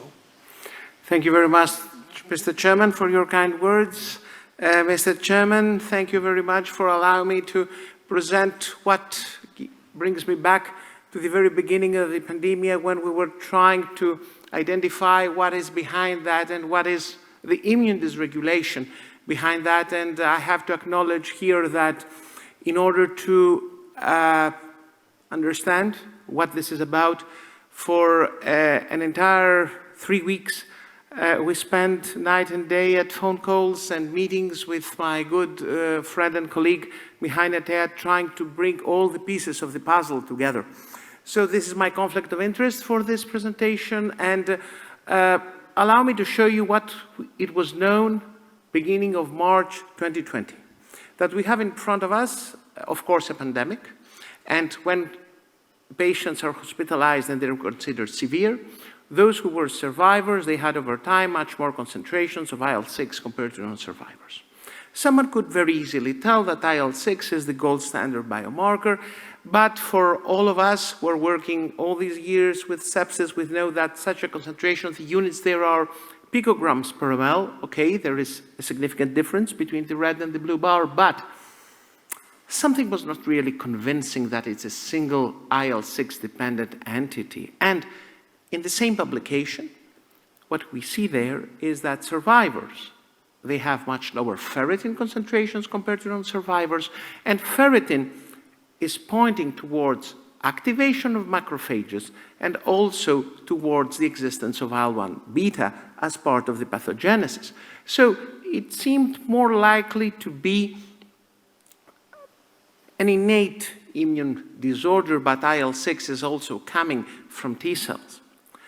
Let's move along, and then it came up that there is an imbalance between Th1 and Th2 responses. Look here, the differences. If you see the ratio of IL-10 to IL-6 to IL-10 at the lower panel to the right between patients with sepsis and pneumonia compared to COVID pneumonia in the ICU, and the ratio of the pro-inflammatory to anti-inflammatory responses are far higher among patients with COVID compared to patients with non-COVID.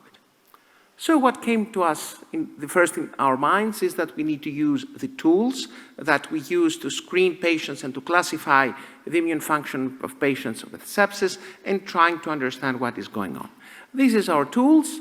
The one angle of the edge of the spectrum is macrophage activation syndrome. So the tools that we can use is either ferritin or to use the HS score, which has been elaborated by the American College of Rheumatology and which is well known to you. If a patient has 169 points or more, he can be classified as having secondary hemophagocytosis, lymphocytosis, or what we call macrophage activation syndrome. So that's one option. But the other is what is happening if the patient has something similar to what we like to do, sepsis-induced immunosuppression. So there is the QuantiBrite test, which actually, through flow cytometry, provides the answer of the number of membrane receptors of HLA-DR on CD14 monocytes. You see how well it works in healthy people. The majority, they have an absolute count more than 10,000, but when it comes to severe sepsis, the concentrations are far too lower. So we did both.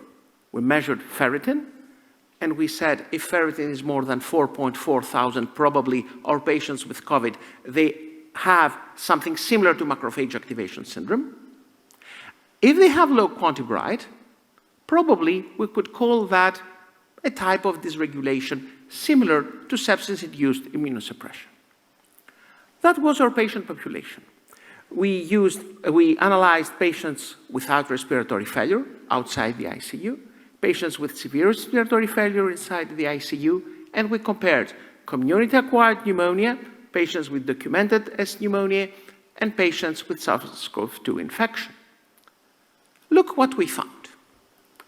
This is what is happening when you have ARDS. If you're suffering from COVID, and you see that in the red bar, all patients with COVID-induced ARDS, they had either macrophage activation syndrome or this dysregulation. All of them, 100% of them. But, so none of them was in an intermediate state. But for patients who had bacterial pneumonia, half of those with ARDS were in their intermediate state, and another half who were without ARDS, they were found under intermediate state. Allow me to give you some more details with this. In all the slides that you will see at first what is happening in bacterial cap, in intermediate, then COVID intermediate, then bacterial cap, dysregulation, COVID dysregulation, bacterial cap in red with macrophage activation syndrome, and COVID in red with macrophage activation syndrome. And these are the ferritins. There is no doubt that patients with bacterial sepsis and macrophage activation syndrome, they have much higher ferritins than patients with COVID-19, and patients in blue and dark, they have much more ferritins. And the same, of course, applies with the hemophagocytosis score.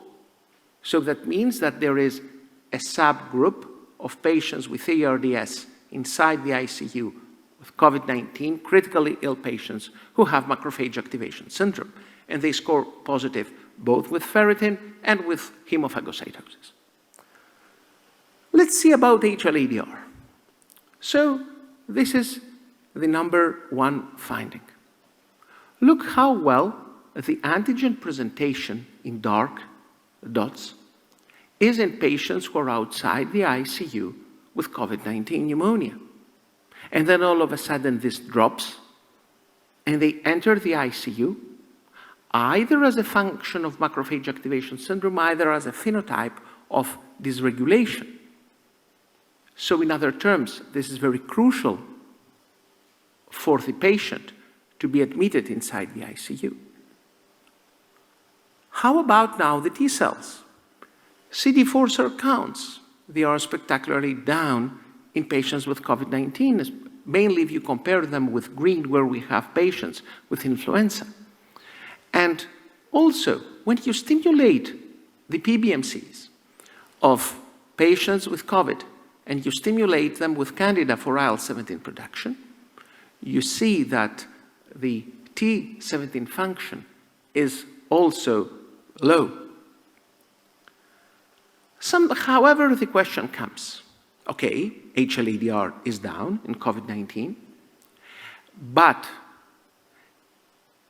what we have in front of us is just a dysfunction of the monocyte to give the signal to T lymphocytes, and also the monocyte remains hyperfunctioning, as it is in bacterial sepsis that we have here, and this is what we call sepsis-induced immunoparalysis, or we have a different pattern in front of us.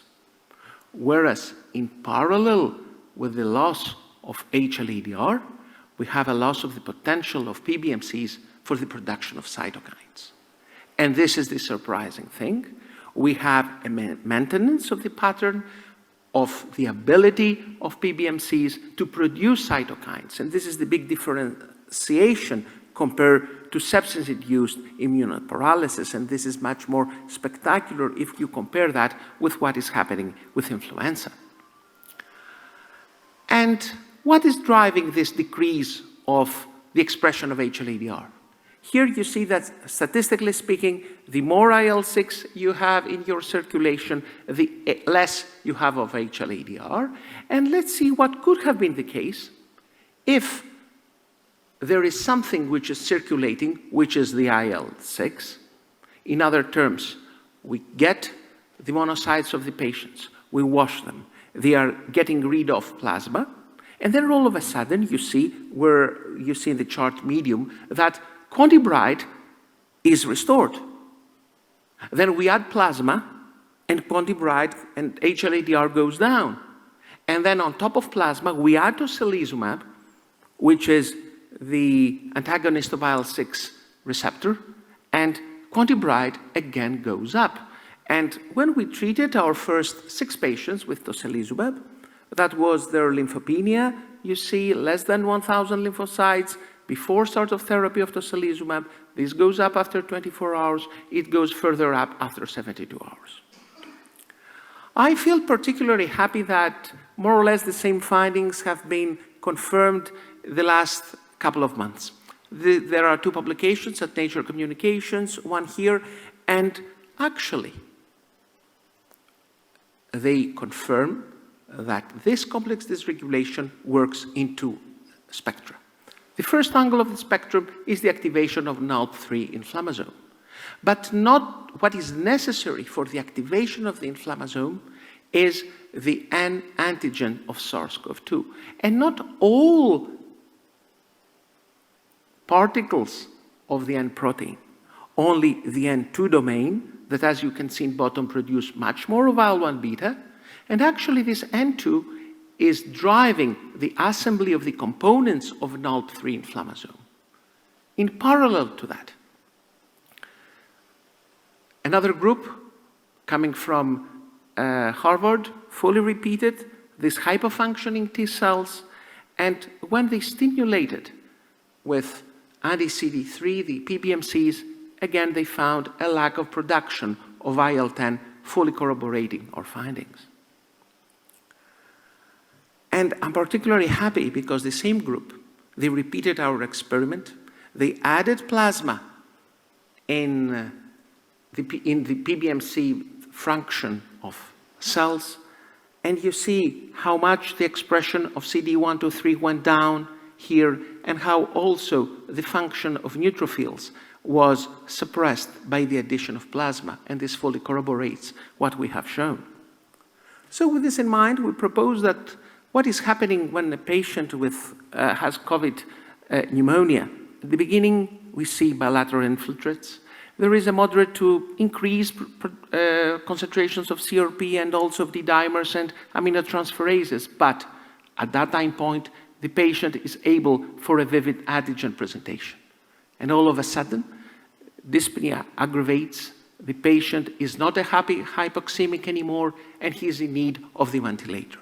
In 1/4 of the cases, this is driven through IL-1 beta and macrophage activation syndrome. CRP is extremely high, triglycerides, ferritin, D-dimers, aminotransferases, and also the cells. They are extremely capable for the production of lots of cytokines. But in 3/4 of the patients, what is driving the story is IL-6. There, the antigen presentation is weak, CRP is increased, but not that much as if we had a phenotype of macrophage activation. cells, they stay potent for the production of TNF and IL-6, but exactly because you miss the message towards the lymphocytes. There is lymphopenia of T cell, of B cells, and also a decrease of the production of immunoglobulins. Thank you very much. Thank you, Evangelos. So your talk is open for discussion, questions in the room. So how at the bedside can we figure out whether the patient would be mainly in a IL-6 driven pathway or a mass situation? Well, thank you very much for this question.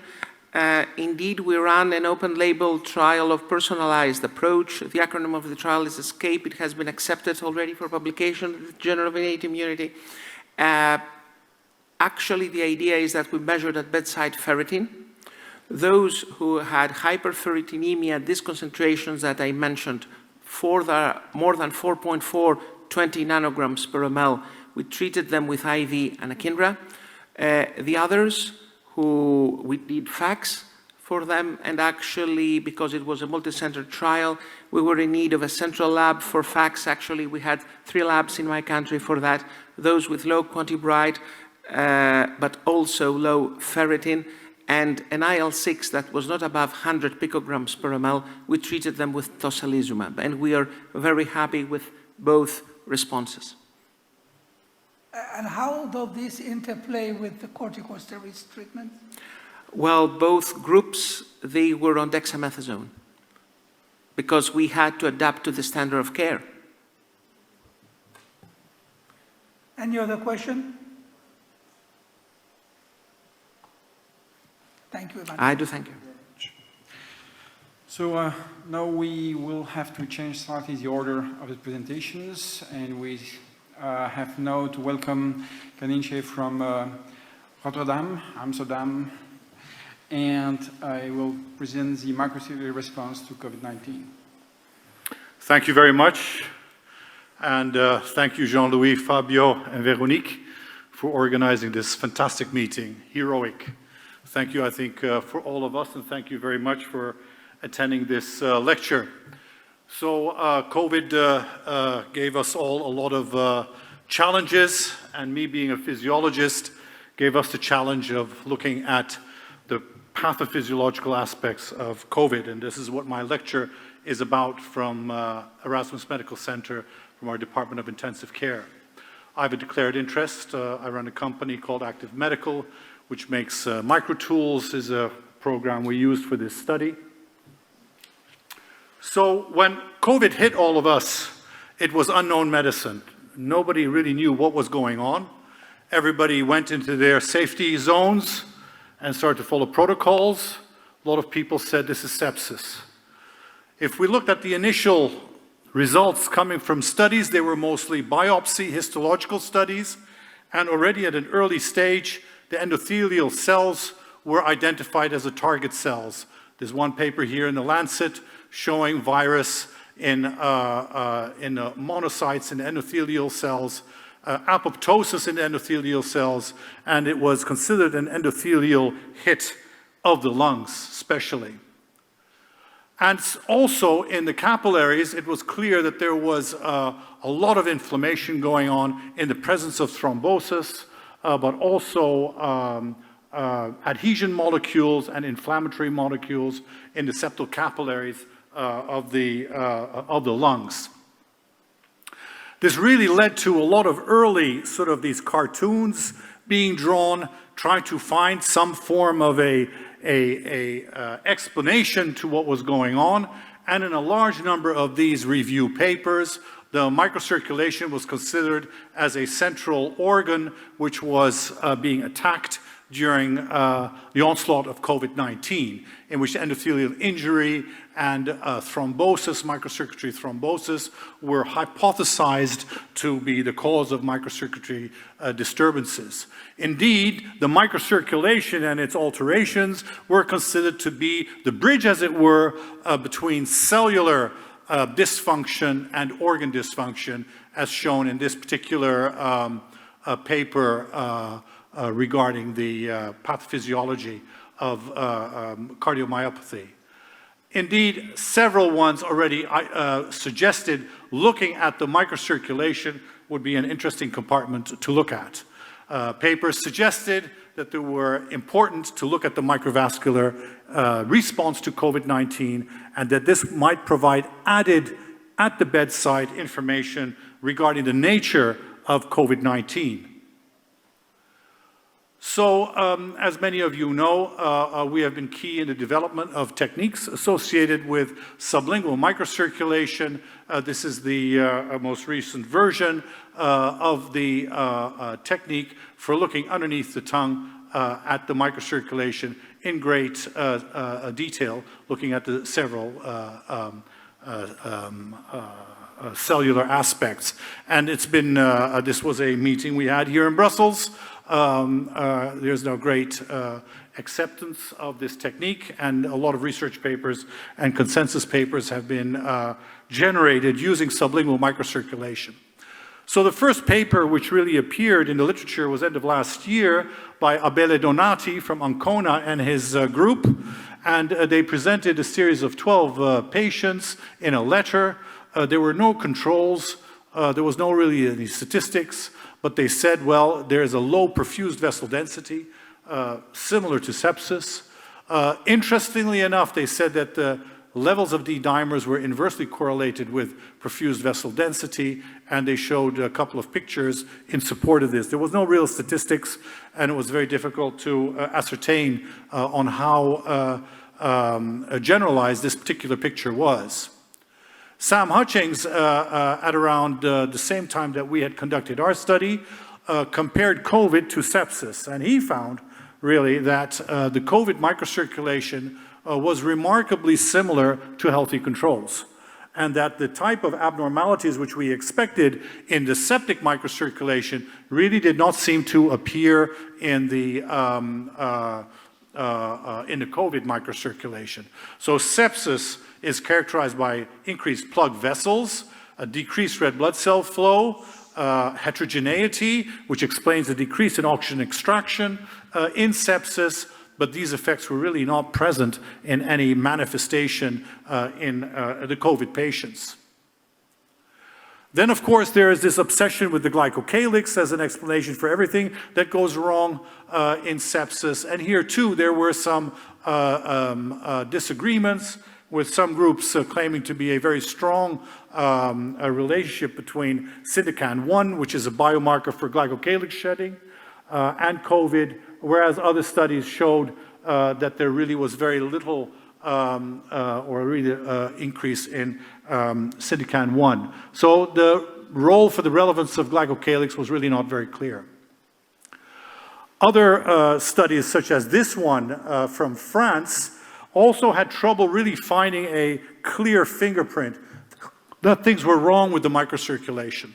Here they compared the so-called critical group, which were mechanically ventilated, to the severe group, and the severe group, which were less severe than the critical group, actually had a worse microcirculation than those that were mechanically ventilated, making it uncertain really of what was going on. What they described in their conclusion was some of the limitations of these techniques was that there was really a need to have a proper objective analysis of the videos. And they referred to our development of microtools as a software to automatically analysis, and that this kind of automatic analysis would allow the therapies to be evaluated in a more objective and maybe more sensitive method. So this is Matthias Hilty, who was also present in this conference, and together we developed this tool called Microtools, which actually automatically analyzes all these images and creates a large number of other variables, giving in great detail hemodynamic aspects of the microcirculation. So at the end of, about the middle of last year, Rick Endemann, who was also present in this conference, came to us and he said, I don't know what this is all about, this sickness, I don't understand it. Let's do a microcirculation study. So we put all our efforts together and we performed a multicentral, multinational COVID-19 microcirculation study, an observational study using handheld microscopes and comparing it to 33 healthy volunteers. The systemic parameters were very interesting. We found in the COVID-19 patients a low systemic hemoglobin values and compared to controls. The systemic hematocrit also was lower than volunteers. Heart rate was higher, and there was really no difference in the mean arterial pressure between the two groups. This is some of the images that we obtained from these patients. So here we have a healthy volunteer, and as you can see, there is a normal flow. We can see the single cells in the capillaries, allowing us to very, very sensitively look at the capillary hematocrit and various things. There are no plugged vessels, and all is well. This is a COVID-19 patient, and in practically all of the COVID-19 patients, we found the presence of enormous number of leukocytes. And here in the red bar, you can see the little white cells going fast through the microcirculation. And you also see, here's a magnified version of it, and you also see a very hyperdynamic flow associated with a high heart rate, presumably. So we had developed many, many methodologies over the years, and we had also developed an objective way of quantifying the number of leukocytes. And this is Zehra Uz, who actually did a lot of the studies regarding, and we've applied this in surgery, for example, in the Pringle maneuver during a major liver resections, looking at the inflammation there. I won't go into the technical details of this, but enough to say is that we can quantify them, and indeed, in the microcirculation of the COVID patients, we find a lot more presence of leukocytes than in the volunteers. The next typical, and this was not in all the patients, but in quite a significant majority, we found microaggregates in the microcirculation. You can see them here as clumped, dark cells going through the microcirculation. Everything that you see as black is red blood cells. And this had never really been described in the literature except one case study, which we had done many years ago, at the end of cardiac surgery, when protamine administration is given to revert the effects of the heparin, we found the generation of these microaggregates. So we had seen this before, and we recognized them immediately. And indeed, if we looked at the receiver operating characteristics of the presence of these aggregates and leukocytes, it was very clear that these were very highly sensitive and specific to identifying COVID in relationship to healthy controls. What about the hemodynamics of the microcirculation? This was the most important findings. So the microtools automatic analysis really allows us a large number of variables to be quantified. Total vessel density. Now you must understand that we have two important functional parameters in the microcirculation. One is the flow, which is the convection, and the other one is the diffusion, which is the distance between the capillaries and the cells. So the more vessels there are per field of view, the shorter the diffusion distance, the better the oxygen extraction.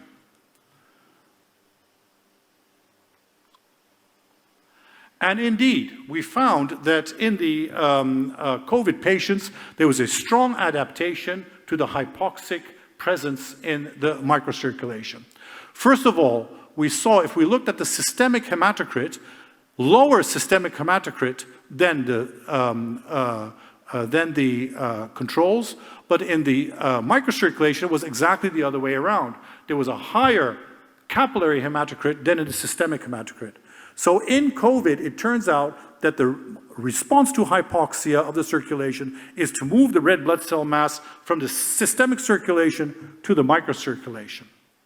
Next, that was one adaptive response. The next one was that we saw that the functional capillary density was much higher in the COVID patients than in the volunteers, and also the cells were going much faster. So a diffusive and a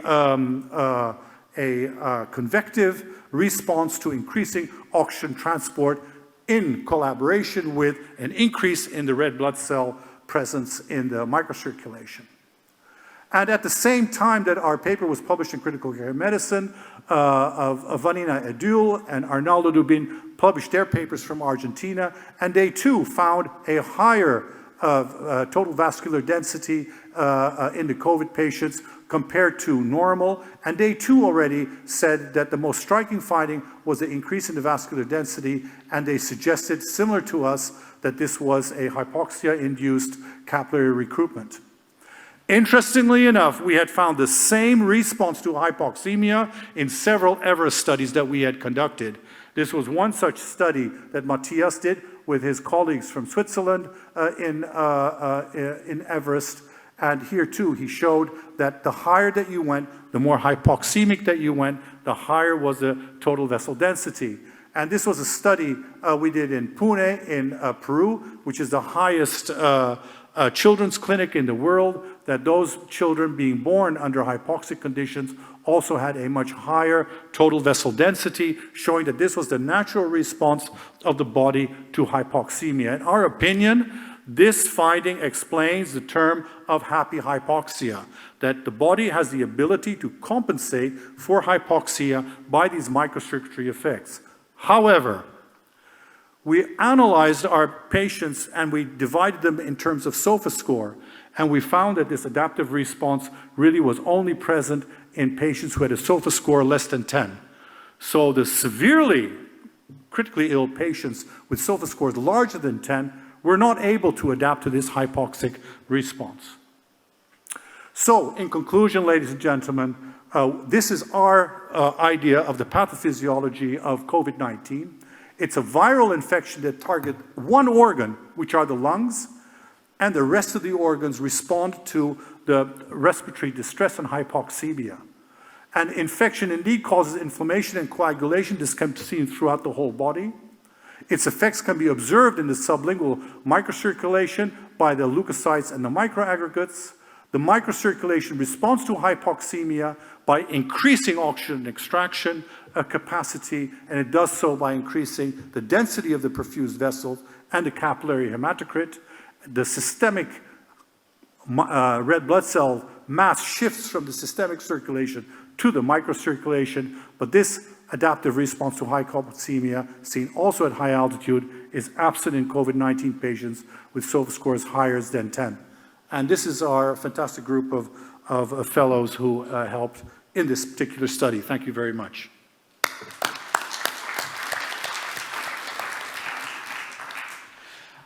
How do you explain the parallel response to what you observe in high altitude? Because in a high altitude, the SpO2 is low. So the SpO2 was normal in your patients. So does it mean that it is not the usual carotid bodies that responds to hypoxemia that will drive the recruitment of microcirculation, but something occurring in the lungs or whatever? Well, we obviously could not have observed the lungs. If you would ask for a idea of what's going on in the lungs, I think it would be very similar to what you see in sepsis in the lungs. So it seems that the lungs itself, at least in the early stages, is a septic, classic, what you have observed in your studies too, microcirculation, but has not yet spread to the rest of the body. And the only thing that the rest of the body is doing is reacting to hypoxemia, which is occurring at tissue levels. We did a study with spectrophotometry on the tissues, and we're able to observe that the microvascular hemoglobin saturation was much lower than normal.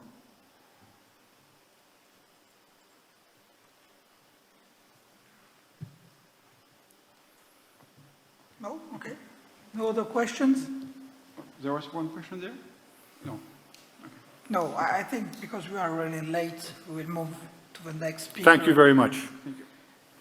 So now we're moving from small to large vessels, and Professor Xavier Bonnet from Bicêtre Hospital in Paris is going to discuss with us the global hemodynamics in patients with severe COVID-19.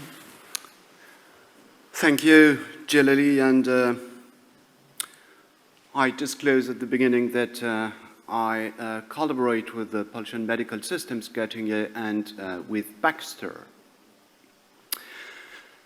Hemodynamic failure during COVID-19, as in any septic shock, the hemodynamic failure, which may lead to tissue hypoxia and cell necrosis may result from vasodilation, a decrease in cardiac preload and hypovolemia, cardiac failure on the left and the right side, and of course, from microcirculatory dysfunction. The issue we have to address during the next minutes is which are the characteristics of these COVID-19 ICU patients, and more specifically, are these characteristics different from non-COVID patients? Let's start with the cardiovascular failure.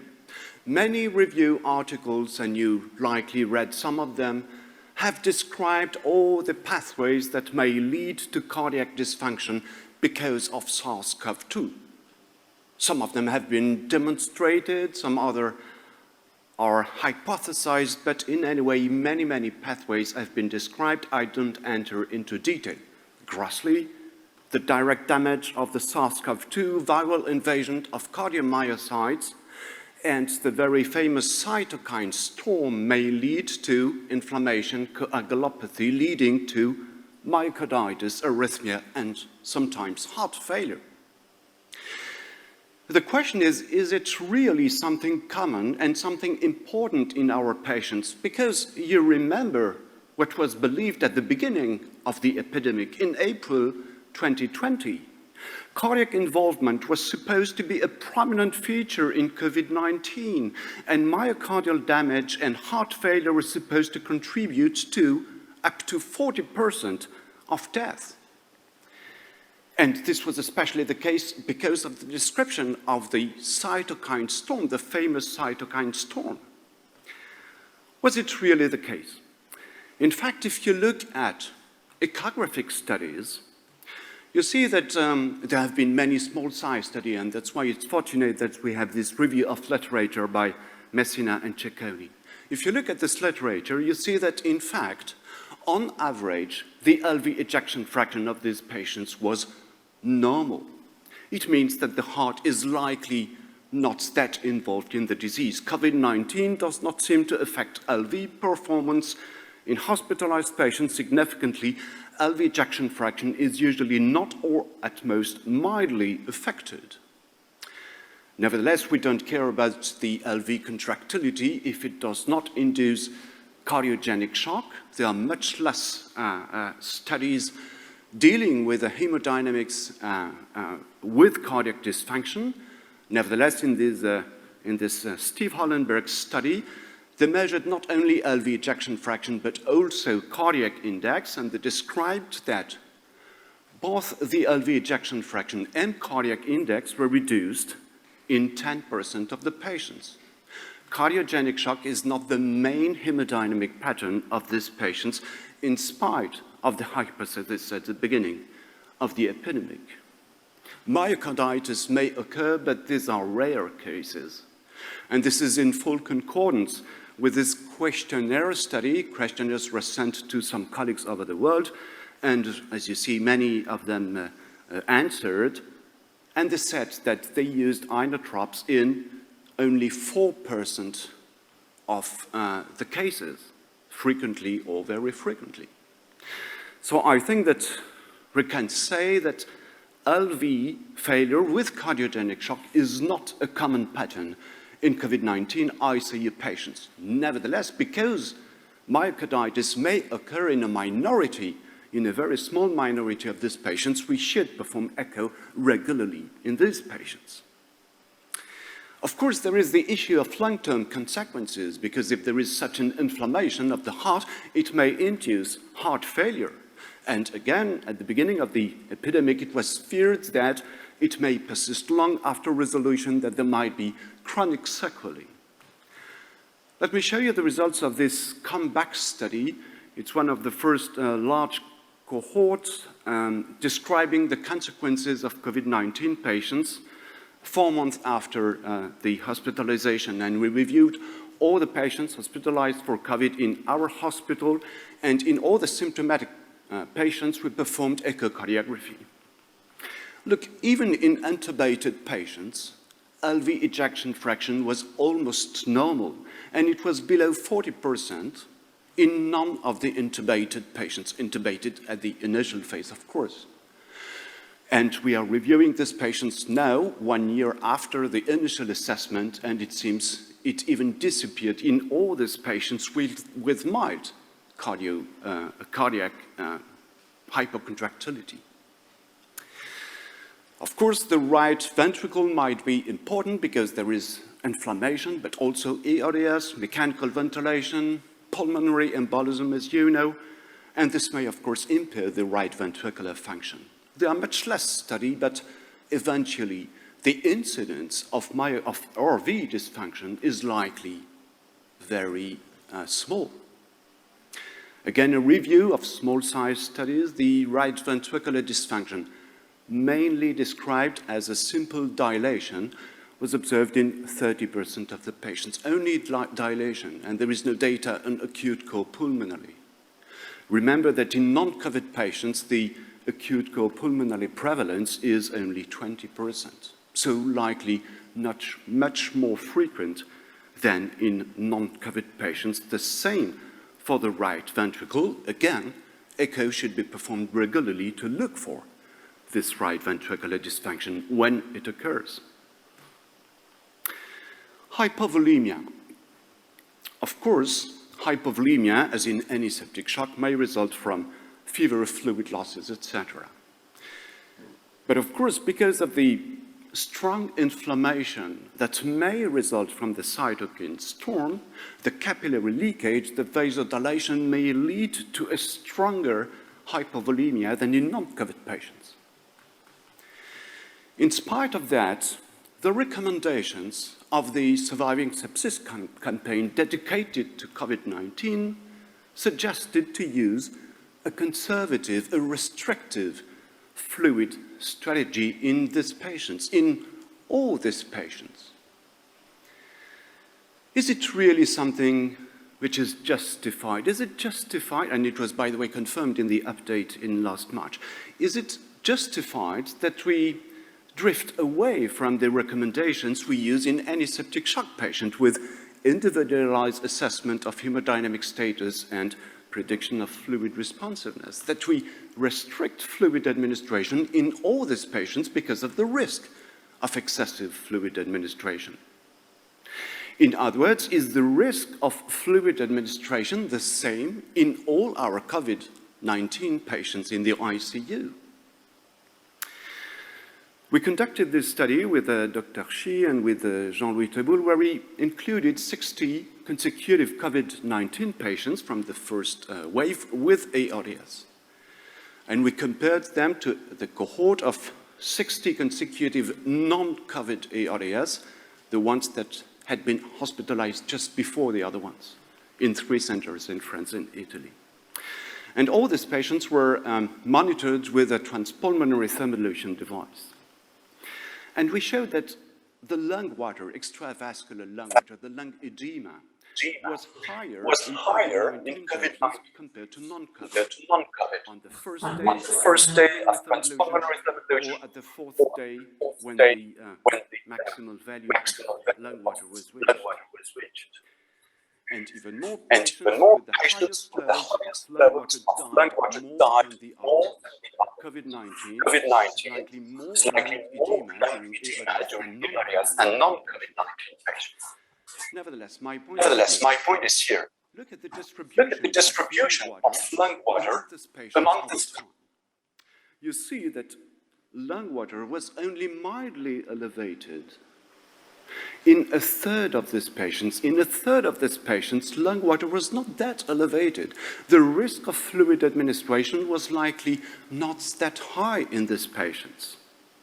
Thus, it means that rather than using a conservative or restrictive fluid strategy in all these patients, we should use a personalized fluid strategy. Of course, overall, we should strive to reduce the cumulative fluid balance, but we should do that on an individual basis.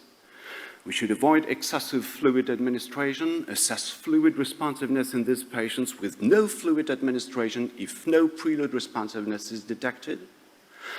We should assess the risk of excessive fluid administration with lung water or with PAOP, with a PA catheter. And anyway, we should individualize fluid therapy and not stick to one only attitude and strategy in these patients.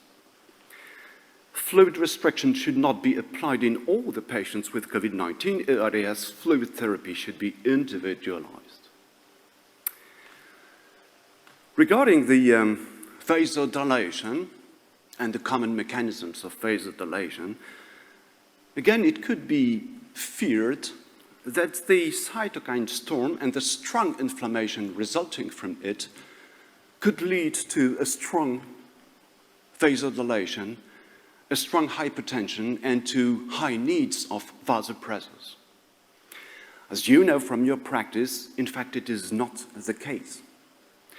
In our study, we observed that the dose of norepinephrine was half in COVID patients compared to non-COVID patients. At baseline, at the highest dose, half of the dose we use in non-COVID septic patients with ARDS. It seems that this inflammation, this strong cytokine storms, does not that much affect the cardiovascular system, as it would be directed only to the lungs, at least in a different way than what we observe in non-COVID patients. Of course, this leads to the issue of microcirculation that was addressed by Kaninche just before. I quote again this study he showed us, and you see that overall, microcirculation was not that impaired in these COVID-19 patients. If you compare the same microcirculatory indices to the ones of non-COVID patients, for instance, in the De Backer study of 2013, you see that microcirculation is less impaired during COVID-19 than in non-COVID-19 patients. Microcirculation also is less impaired during COVID-19. And by the way, lactate is also lower in these patients than in the other ones. This is what we observed in our study, again, at baseline or later.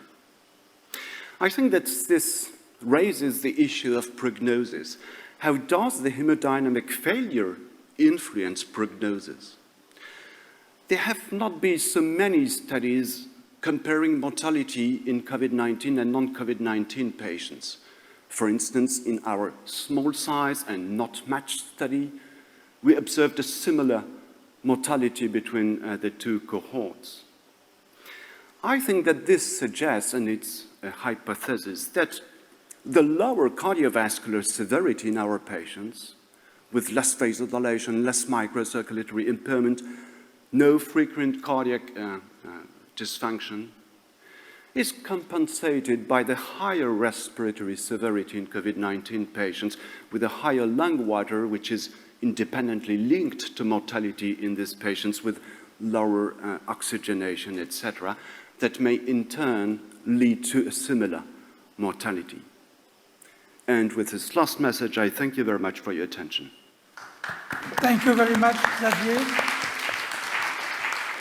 So Xavier's talk is open for questions or comments from the floor. Xavier, in the previous talk, Kaninche mentioned that the microcirculatory alterations may be affected by the SOFA score, whatever the direction, but one of the hypotheses may be that the more severe the microcirculatory alterations, the more severe the organ dysfunction. Do you also, in your cohort or your data review, observe that the patient with more severe organ dysfunction or remote organ dysfunction beyond the lung have also more severe hemodynamic alterations, or this is not linked? We did not observe that, that correlation. Perhaps the size is too small, but we did not observe that. It's a nice hypothesis, of course, but frankly, we did not see that. Yes, Xavier, most often in these patients at the bedside, we saw that the requirement for vasopressor is mainly driven by the amount of sedative needed to control the patient's consciousness and adaptation to mechanical ventilation. So, and there seems to be, as you alluded in your talk, much less evidence for true cardiovascular dysfunction. So any reason why, as compared to bacterial community-acquired pneumonia, in which case we often see vasopressor dependency and true septic shock, any reason why this difference in between COVID-19 severe pneumonia and bacterial pneumonia? Thank you for the question. It's a difficult question because we have no clear data about that. Of course, we may suspect that a virus is not a bacteria, and this induces different amount of vasodilation in inherent and detailed mechanisms. It is a possibility. The role of sedation, you mentioned, is likely very important because we use high levels of sedation in these patients. In our study, we observed higher doses of sedations in these COVID-19 patients. Nevertheless, it does not compensate for the lesser vasodilation in these patients. And in some of these patients, you observe that's likely. It seems that we give norepinephrine only because of sedation and not because of septic shock itself. One perhaps last question. We discussed before in the session also the multiple inflammation syndrome in children, but also in adults. It exists and is often associated with severe myocardial dysfunction. Do you think that when you observe severe cardiac shock, that in a patient we should try to look at these features, look at the macrophage activation and other things like this, and perhaps therapy differently than what we do for the regular lung problem? Oh, it's a nice idea. I think that in these rare cases, this is something we should do. And this is an idea I got also from the previous presentations.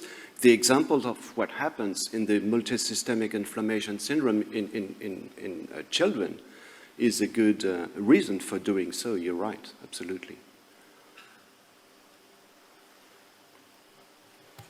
So thank you very much, Xavier. So it's time to move on, and we move to the presentation of Jan Bakker from New York and discussing vascular damage. Thank you very much, Daniel. It's great to be here again, and thanks for Jean-Louis having the courage to do this. We had a perfect introduction to this lecture by Chan Inche and Xavier Monet, because it's not, let's say, rocket science that I will present, but it's let's say, elaborating on the problems already shown to you. The technique we use to measure vascular damage or vascular leak is on the market by Doxor, and they pay for the current study that we do. Now, vascular damage and viral infections is not really new. We know from HIV, we know from CMV, we know from influenza, of course from Ebola and Marburg, but also even from Zika virus, that these viruses have an effect on endothelium and cause vascular damage by basically infecting the endothelium. So there's nothing much new in a viral disease resulting in vascular damage. Now, if you look at what's specific for COVID, if you compare it to other viral diseases, is that the SARS virus needs the ACE2 receptor to enter a cell. And the unique thing of this viral disease is that this ACE2 receptor is present in many organs.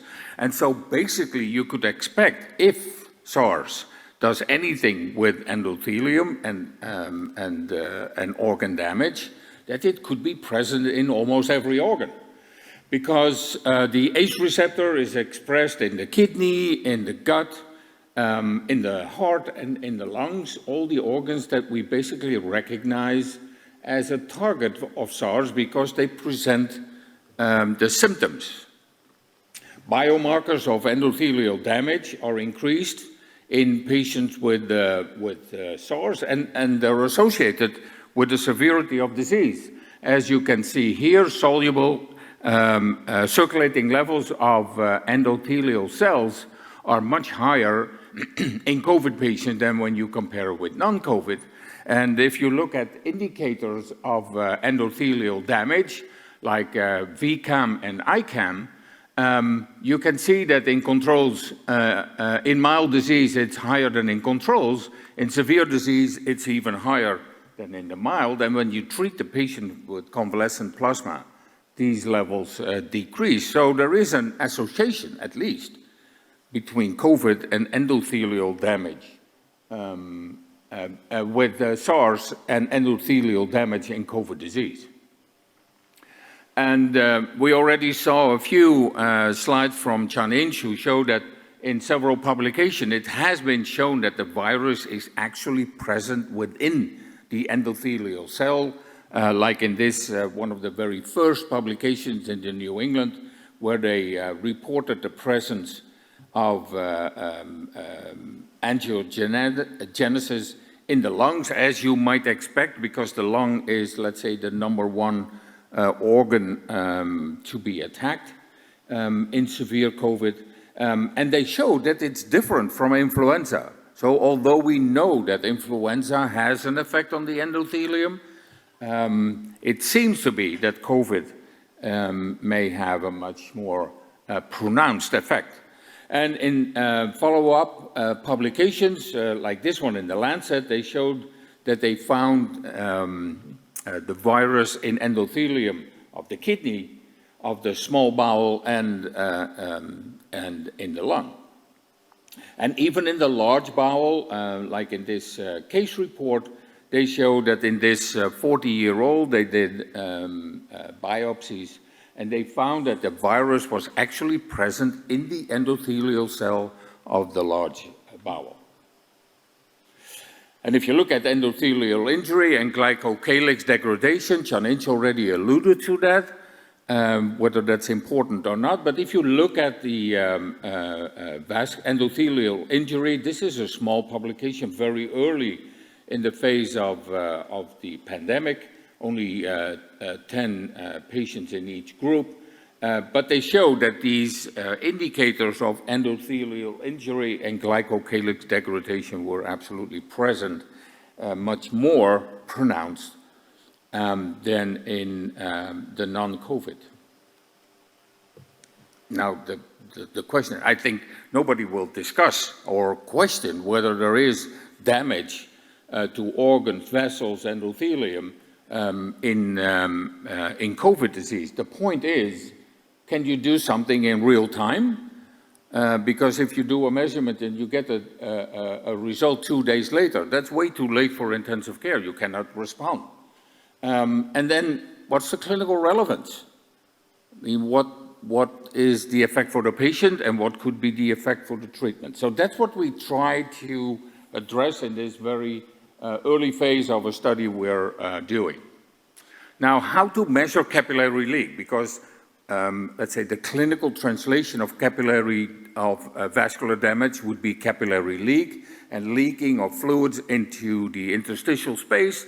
And I think everybody will agree that if you leak fluids into your organs, then it's more likely these organs become dysfunctional.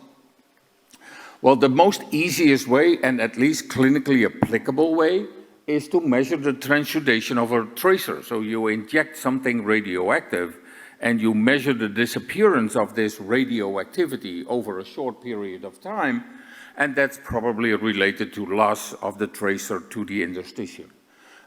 What we have used is the system that was brought to the market by the Daxor company. It uses iodine albumin 131, already old stuff. It was already introduced in 1946.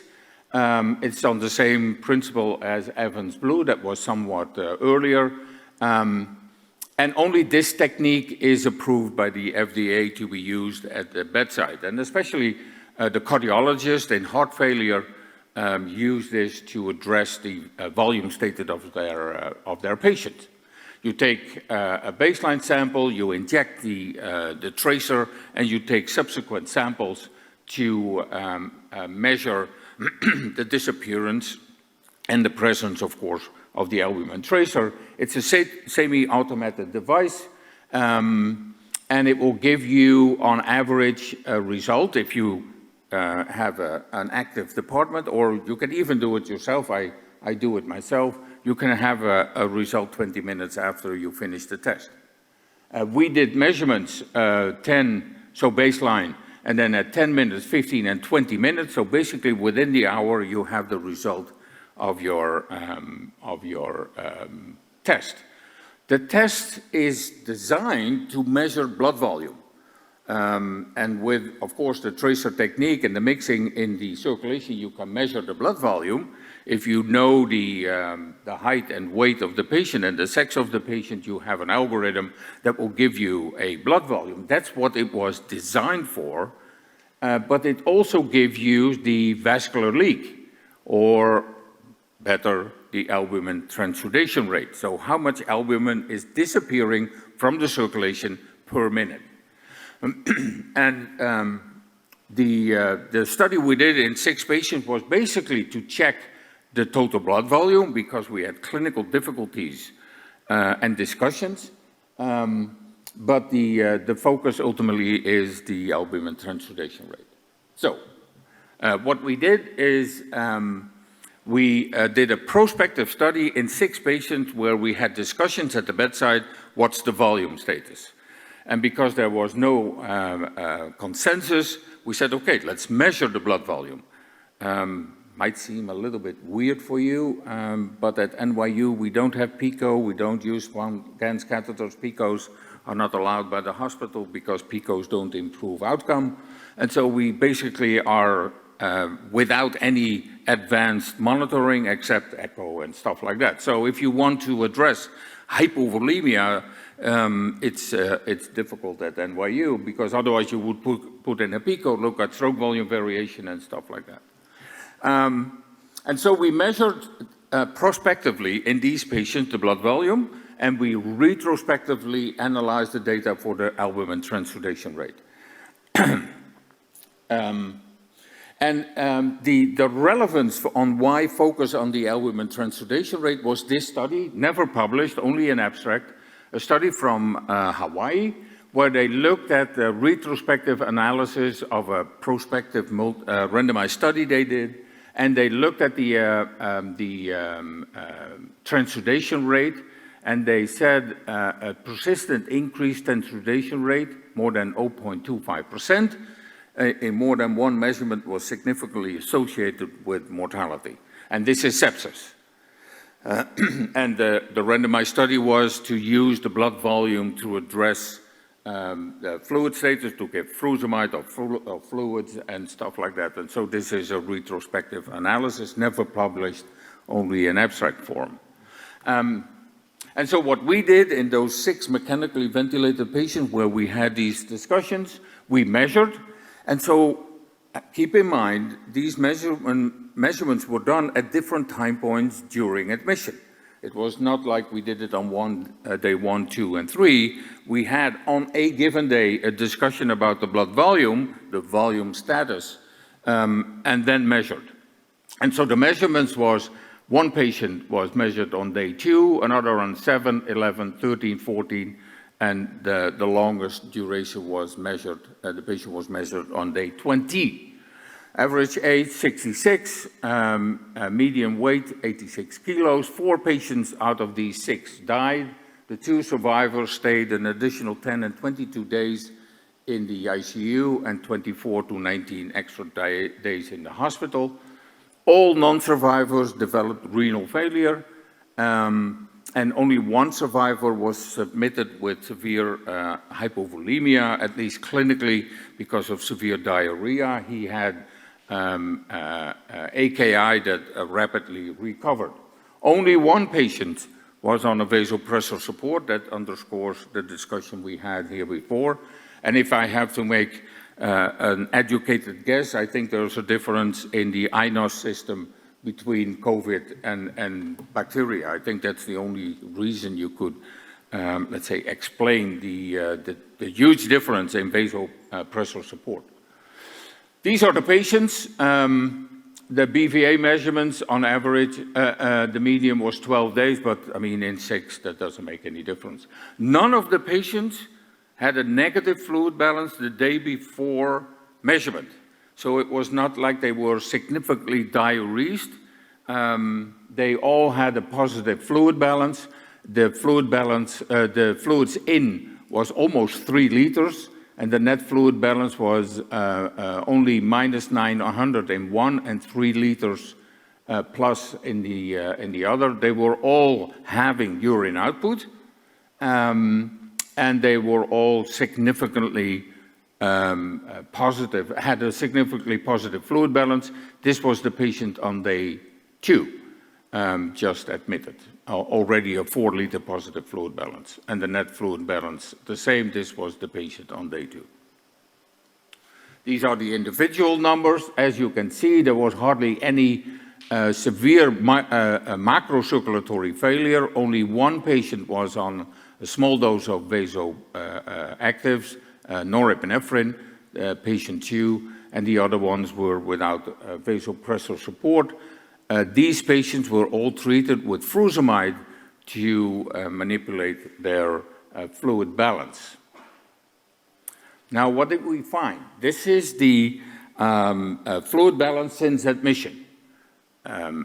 This is the day of admission, so this is the patient that was measured the day after admission, had a 4-liter positive fluid balance. This was the patient measured on day 20 of his admission. He had a 10-liter fluid balance. Then we asked the clinician, like, what do you think is the status of the intravascular volume? And as you can see, the majority thought, in the majority of patients, it was clinically thought that the patient was hypervolemic, hyper. Only in this one, the clinical team thought the patient was euvolemic.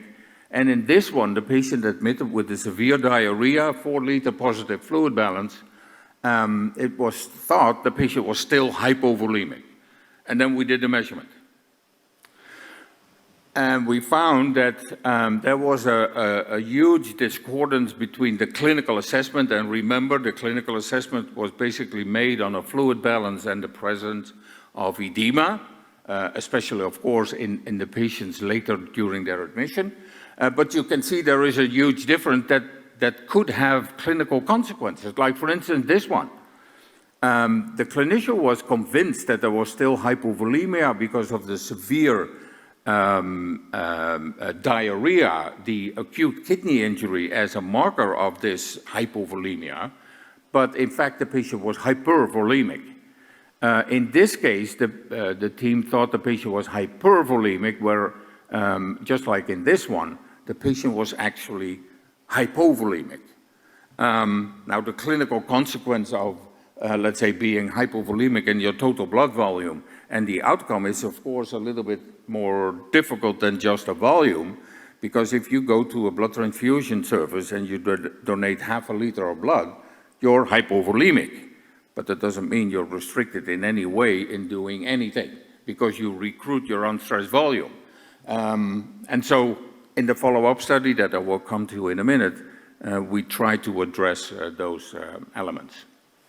Now, what about the vascular leak? Because that was the let's say, real topic of this study.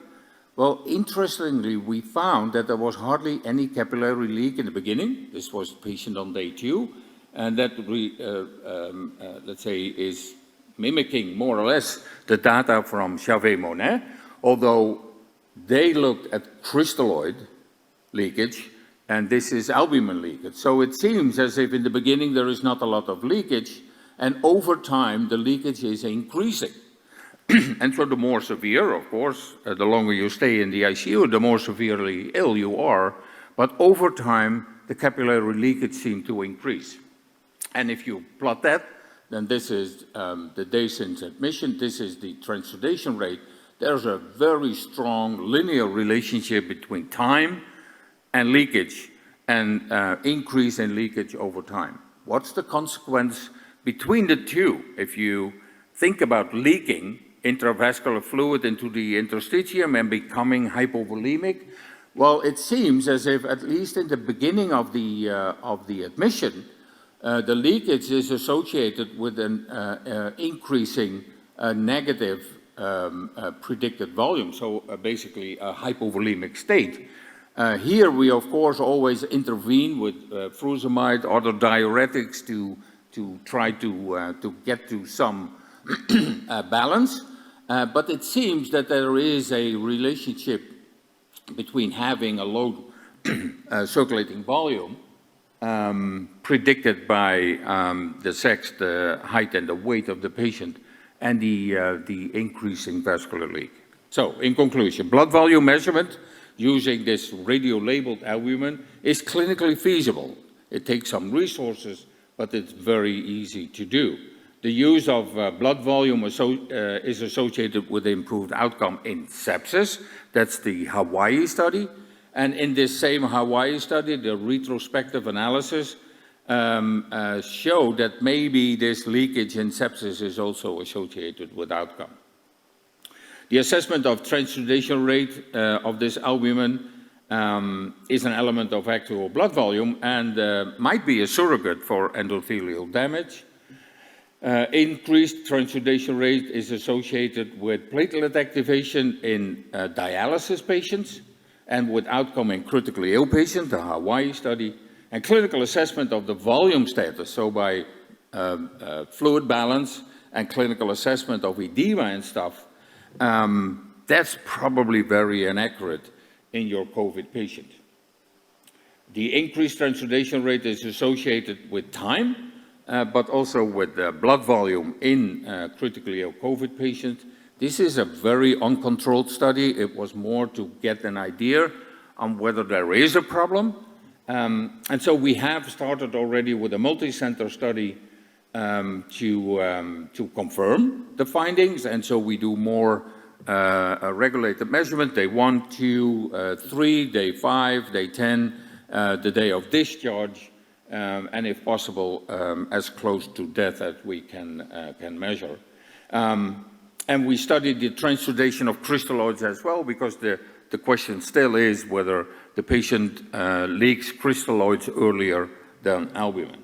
These findings could have an effect, of course, on how we treat these patients or how we try to intervene with the endothelial damage in these patients. Thank you very much.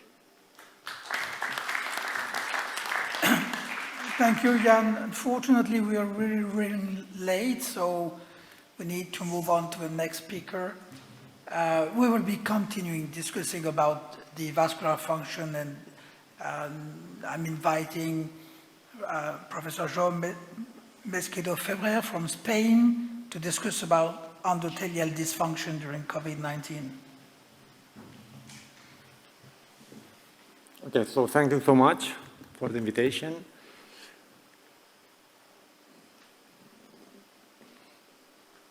Okay, too fast. Okay, basically, I would say I agree with almost everything that had been said, because I could skip half of my talk with Professor Inche and Professor Bakker. So I'll try to see if I can add anything else to what they already talked about, microcirculation and microvascular leakage. So I'm going to talk about endothelial dysfunction in COVID patients. So the first question is straightforward. Do we care? Is it important? So we know that in the lungs there's a lot of stuff going on the endothelial layer, endothelitis because of the virus, endothelitis because of the inflammation, and AC2, and all that damage in the endothelial cell. So, and now we also know that in post-mortem, so that's in bad COVID patients, the endothelium is also affected in other organs other than the lungs. So one of the main hypotheses proposed is that mild COVID patients will have limited damage at the respiratory level in the lungs, but in those with severe diseases, severe forms of the disease, COVID will be just like a systemic microcirculatory disease.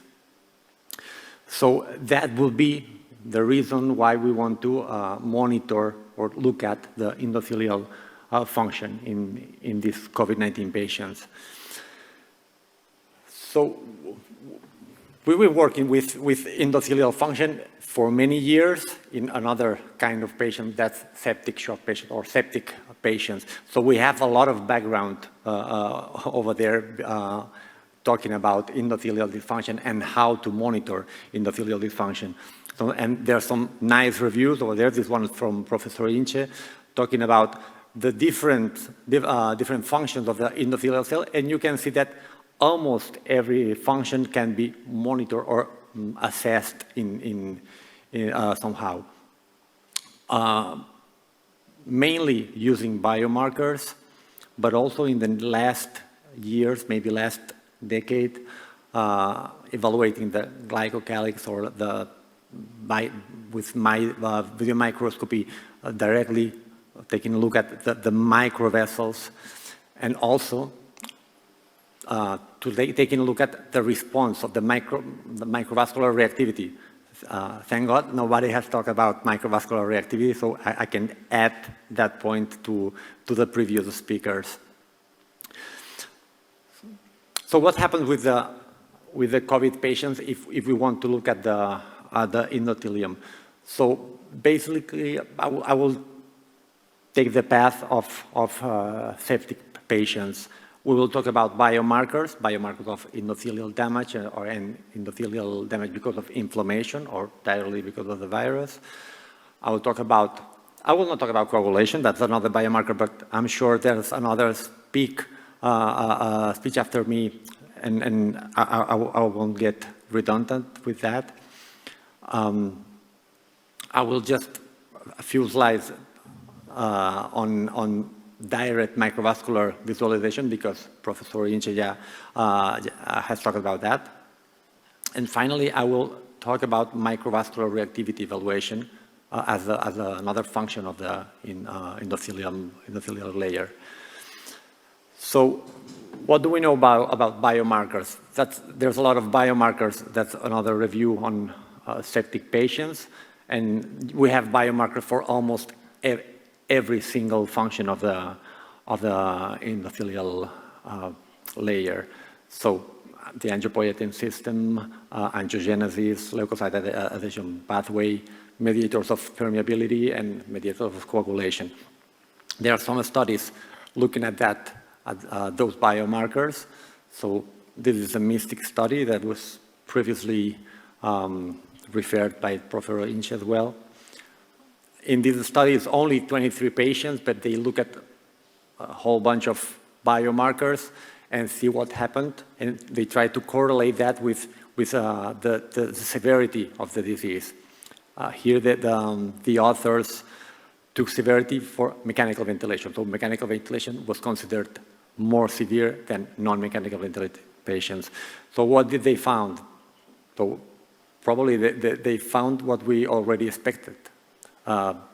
Increased biomarkers in mechanically ventilated patients as compared to healthy controls or non-mechanically ventilated patients. Increase in angiopoietin, alterations in permeability and vasomotor tone biomarkers, and in mediators of coagulation, and also in the AC2. That's probably one different feature of COVID-19 as compared to sepsis patients. It was only 23 patients, but they found some signal on association with mortality with two of these biomarkers. Another small study with 40 patients looking at biomarkers at hospital admission, they associated the angiopoietin 2 with the need for being admitted to the intensive care unit.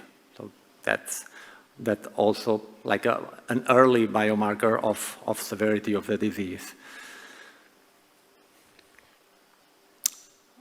I will not extend a lot with my video microscopy. That's already been exposed by Professor Inche.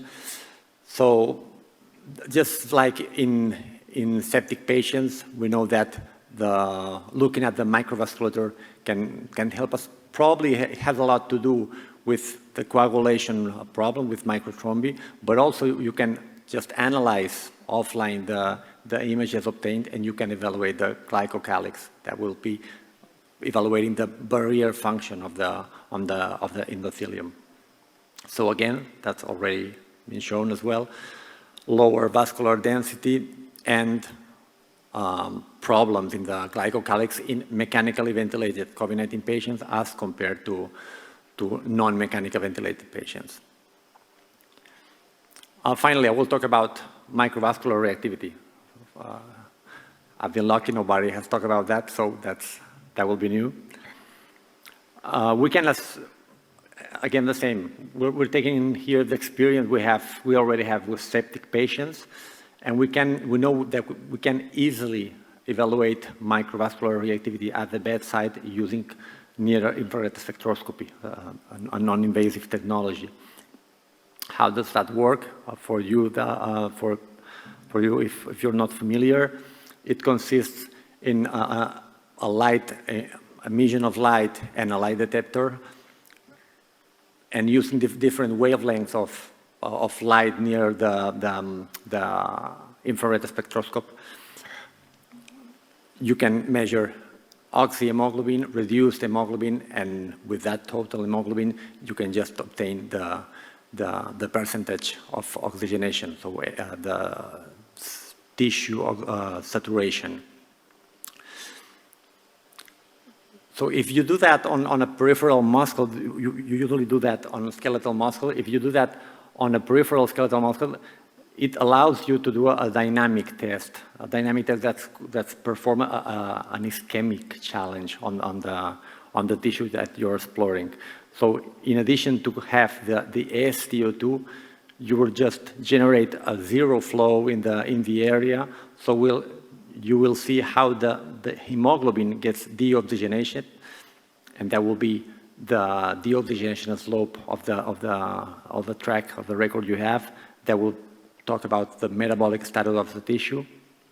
And when you release the cough, usually 3 minutes or using an ischemic threshold, you can evaluate the response of the tissue to the ischemic stimulus. And that will give you information about the microvascular reactivity, both the reoxygenation slope and the hyperemic area. So they both give you information on microvascular reactivity. That's another of the features of endothelial function. So what do we know about microvascular reactivity? We know that in septic shock, that's been consistently associated with outcomes, with mortality, with organ failure. We also have some data in a small study assessing reoxygenation in ARDS in the non-COVID era of the world. And reoxygenation was associated with both mortality and with the severity of ARDS measured by the days on mechanical ventilation. So that was a background for trying to evaluate microvascular reactivity also in COVID-19 patients. So we did that in a multi-center trial that's still ongoing in Spain, Brazil, Mexico, the States, and Italy. And this is just some preliminary data of that trial. First, we compared early admitted COVID-19 patients in the ICU within the first 5 days of ICU admission, and we just look at how did the microcirculation look. And we compared that with healthy subjects. And what we observed is that severe COVID-19 patients had alterations in the microvascular reactivity. So what we also observed, we did not look for mortality. It was only 73 COVID-19 patients, so hopefully the trial is still ongoing, so hopefully in some weeks or months we will have all the patients analyzed. But what we could observe in this small sample of 73 COVID patients was that if we assessed the severity of ARDS, taking into account the SF ratio, the saturation and FiO2 ratio, and dividing the patient into severe, moderate, or mild ARDS, we saw that endothelial function as measured with reoxygenation was associated with the severity of the distress. So to conclude, we know that the endothelium plays a major role in severe COVID-19 patients, at least in severe COVID-19 patients. We know that assessing and monitoring endothelial dysfunction in COVID-19 patients is feasible. Just we have the experience of many years in sepsis research. We know that endothelial dysfunction seems to be associated with bad outcomes of the disease. And I think one important thing is that we learn from past sepsis experiences that just try to cheer the people to take a look at the microcirculation if they want to test a novel treatment, a new treatment that's targeting the microcirculation. That usually does not happen in septic patients, but it will be interesting to, if you want to analyze a new treatment, so take a look at the microcirculation, and maybe we can just better select patients or better know what's the real effect of the new drug. And with that, I thank you so much. Thank you, Joe. So, is there any question or comment in the room? Daniel, you have a question? You compared mostly the COVID patients to controls. Yeah. Did you have a comparison between COVID RDS and regular RDS from other sources or not? We did not do that. That's in the plan of the large trial. First, we didn't do that just because of operational issues. We don't have non-COVID ARDS right now in our ICUs. But the truth is, I don't really expect a lot of differences between the endothelial behavior in COVID and non-COVID patients, just like in other diseases with endothelial involvement.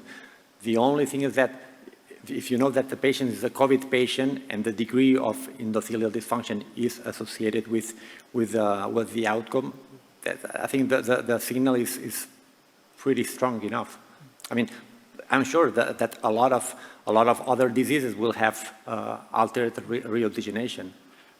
Yes, for sure, but you mentioned initially is that you may find virus particles in the endothelial cells of different organs, which is not often the case with other sepsis and even viral diseases. So that's why perhaps you have a more dedicated attack to the endothelium in these conditions. Yeah, the truth is with NIRS evaluation of microvascular reactivity, you can see that the endothelial function is not doing well.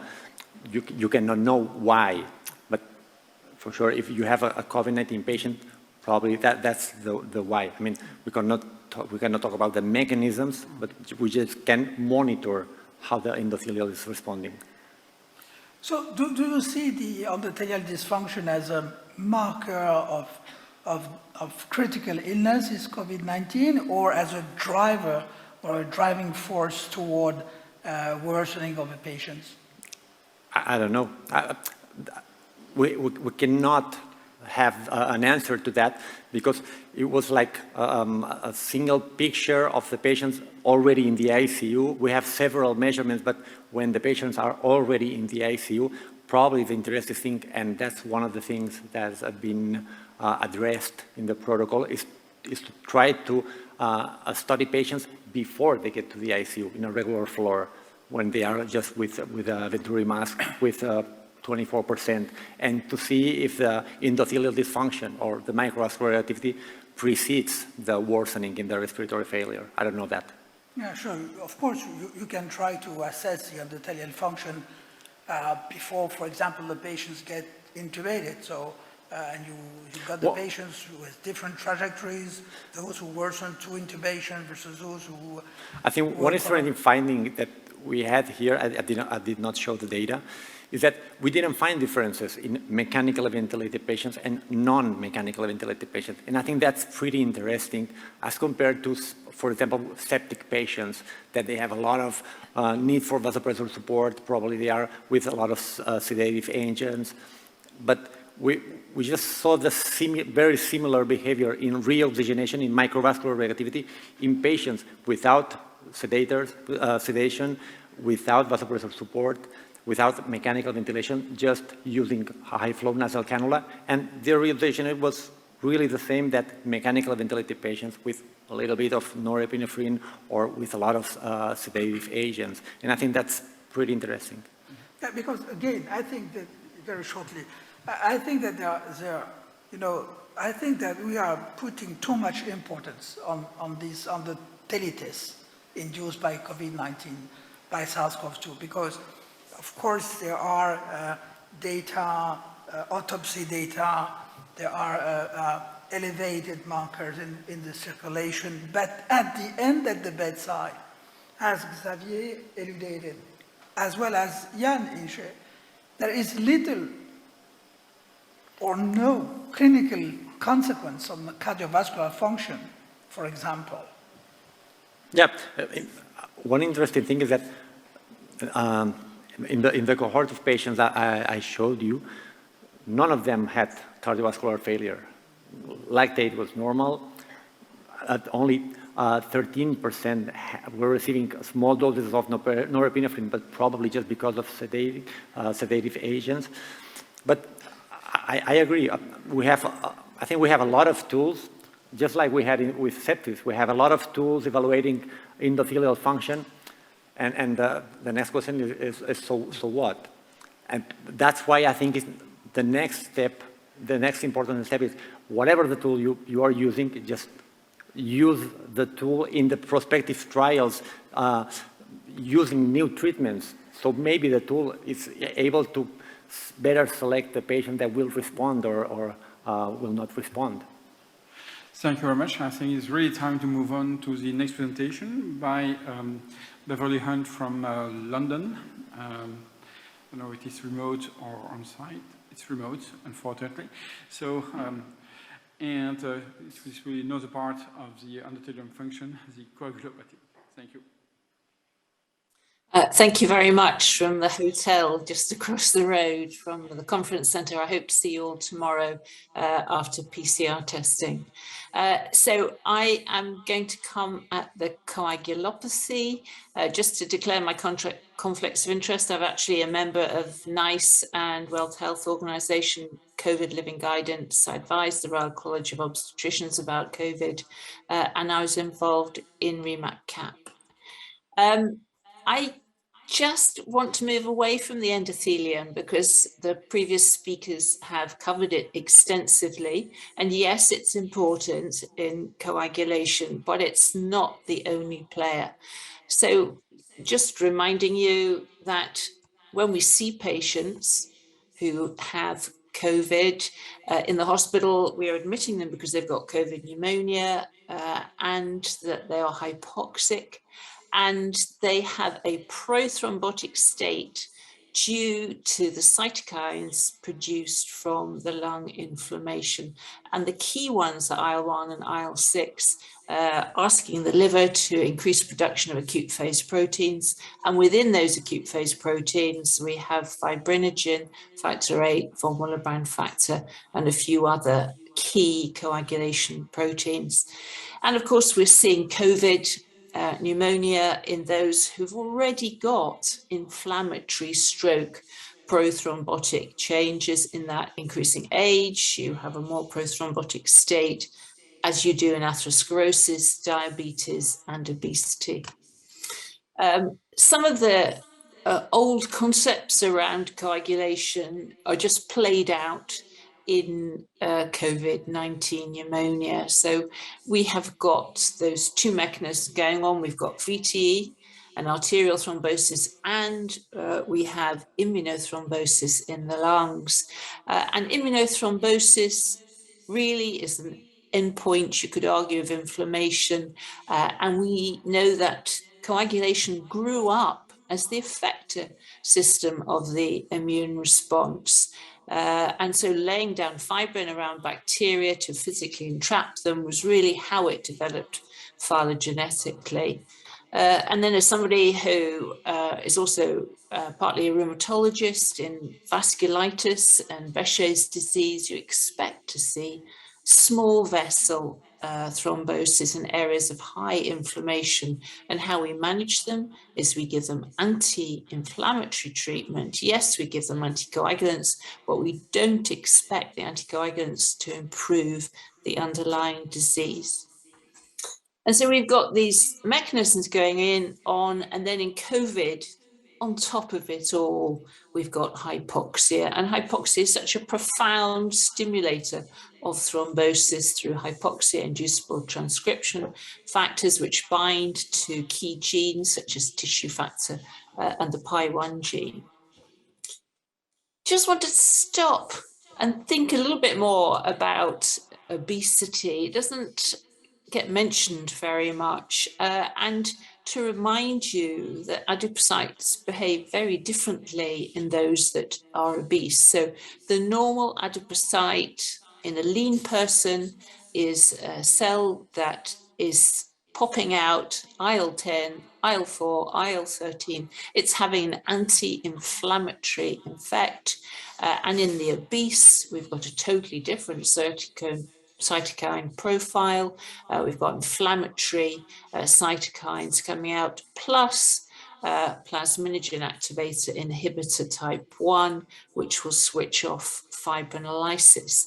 And so obesity itself, outside of COVID, is associated with a pro-inflammatory, pro-thrombotic state. And in COVID, we've got this issue that the ACE2 receptor is present on the adipocytes, and perhaps that it may even be a reservoir for COVID-19. And just to remind you that if you look at BMI, this is from a big database, and you look at clinical outcome, it gets increasingly worse as your BMI increases. And partly, I suspect the mechanism may be through increased thrombotic risk. This relationship between increasing BMI and increasing thrombotic risk is well known. So just coming back to this issue of when do we get thrombosis with COVID? Well, really, we are only seeing it in the hospitalized. We are not seeing increased rates of thrombosis in those who have mild disease and staying at home. Yes, we've seen quite a few who've been admitted because they've been so sedentary that they have had increased risk of e-thrombosis, so sitting too long in front of a computer, a gaming thrombosis, but no patients who've got the profound pro-thrombotic state of those who've got moderate and severe COVID. And in the first wave, I've actually seen a couple of doctors who clearly had COVID pneumonia, were too scared to come to hospital, and actually have had VTE at home afterwards, but have survived well. So when we look at the available evidence, and we've heard a lot of it already, we know we've got a huge inflammatory infiltrate in the lungs of those with COVID pneumonia, with focal hemorrhage and microvascular thrombosis, with this increase of cytokines, which leads to this acute inflammatory state. And this is our data from our intensive care patients, the first 66 at Guy's and St Thomas's, just looking at all the inflammatory markers, procalcitonin, ferritin, CRP. We use ferritin as probably our easiest axis acute inflammatory marker. And then we've got the patients divided into those who had apparent VTE and those who didn't. And you can see that there's possibly slightly higher in those who had VTE, but the difference is not significant enough to use it as a marker. And when we look at the fibrinogen levels, we've got incredibly high levels. I haven't seen this type of level of fibrinogen in many patients before. So we've had mean fibrinogens of 6 to 8 grams per litre in the patients, with a normal range up to 4 grams per litre, and some values even as high as 14. And then we come to the D-dimers, and as we all know, everyone got very excited at the start of the pandemic, but the height of the D-dimers, this is an exponential scale that I have put the D-dimers on.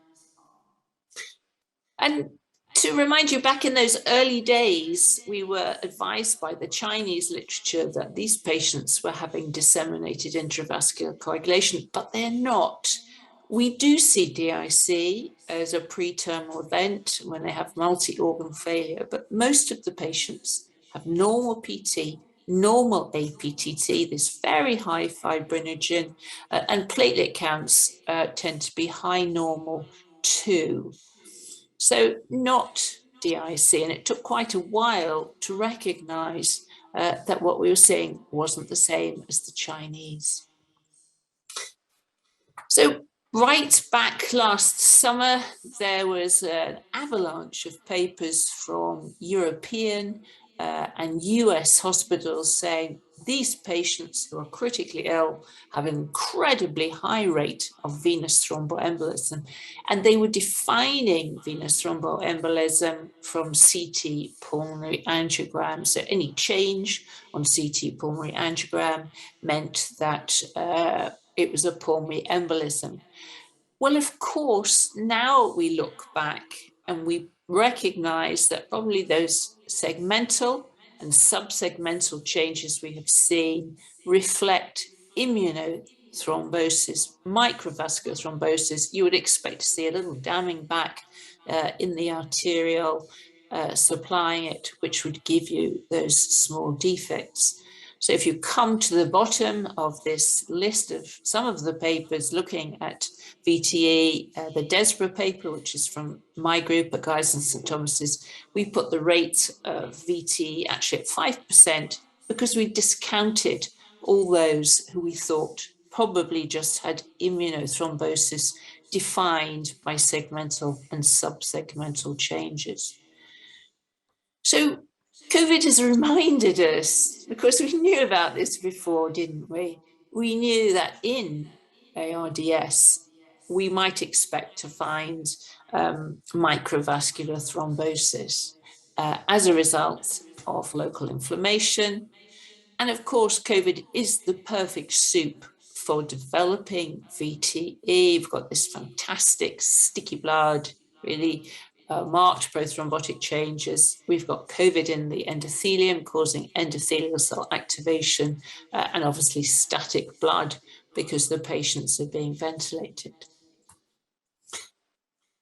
So there's a lot you can say about immunothrombosis, and whatever you look at, whichever paper you look at, the mechanisms that could switch it on, it's switched on. So platelets are activated, complement is activated, netosis is highly activated and correlates with disease severity. Really, COVID switches everything on.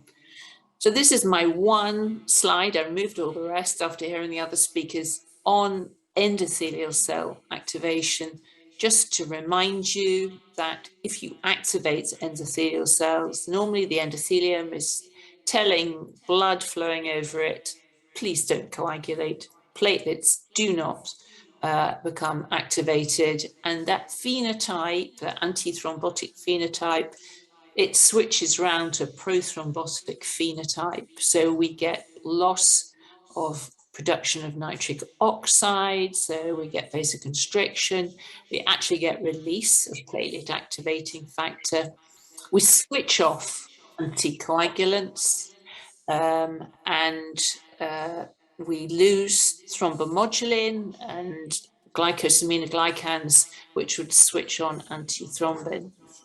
And we get possibly upregulation of tissue factor in models, usually only in the spleen, difficult to know what's happening in COVID, and switching off of fibrinolysis.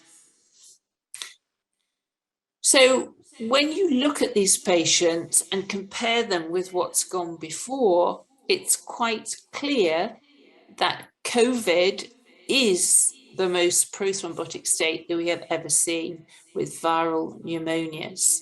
And I say that because we've done this study. We looked at patients just before they go on ECMO and compared them with 80 patients who have had influenza in the past 8 years. And we always do a CTPA, and the CTPA shows many more filling defects.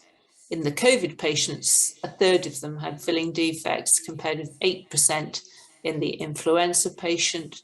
And when we look at just the segmental and subsegmental changes, many more with COVID. So COVID is causing much more immunothrombosis than other viral pneumonias. Down at the bottom, when we finish with ECMO, we do a routine Doppler, and once again, that sticky blood of COVID is predisposing to DVT. So we got 53% had a DVT compared with 25% with influenza. So lastly, I'm going to touch on the D-dimers, because the D-dimers caused so much confusion early on and led people to use large amounts of anticoagulation because they felt that D-dimers were reflecting thrombosis, whereas D-dimers actually reflect the fact that you can have inflammation too. And we've got this paper out of Wuhan very early on, showing that if you looked at patients who were ventilated for other types of viral pneumonias, you found that the D-dimer levels were just as high in the bottom row. So why are D-dimers so high with COVID, as they are in other types of ARDS? Well, it can't all be due to coagulation. It's not a product of thrombin generation, which stimulates TPA release. We think that the D-dimers are probably reflecting what's happening in the lungs. So we know that in lungs, we will get that fibrin deposition in alveoli and also in the microvasculature, and they need to undergo healing. And the pneumocytes themselves are able to produce urokinase type plasminogen activator to cause local plasmin activation and break down that fibrin. And in a mouse model of SARS-1, that close relative of SARS-2, the more SARS-1 you gave the mouse, the higher the urokinase they produced. So the D-dimers do reflect disease severity, and it may be because they are producing more local urokinase in the lungs. The other thing is we've got lungs full of macrophages. They can generate plasmin and metalloproteases, and they can actually grab fibrin and pull it into the macrophage in a lysosome and break it down. So that That's it really. So everything that we see, this prothrombotic state, is a product of COVID-19 pneumonia. It's a profound prothrombotic state. Every single mechanism that has been studied that switches on coagulation is activated, and we've got this acute phase response and results in these high rates of venous and arterial thrombosis and also immunothrombosis. And just to show you a picture of Ralph Fiennes, who talks about the high rates of thrombosis in COVID-19 in this play from David Hare. He heard me on the radio talking about the sticky blood of COVID, and he started writing his own experience in a monologue where Ralph Fiennes plays him. There was a play on the stage in London last year and it has been turned into a film. Thank you very much for listening.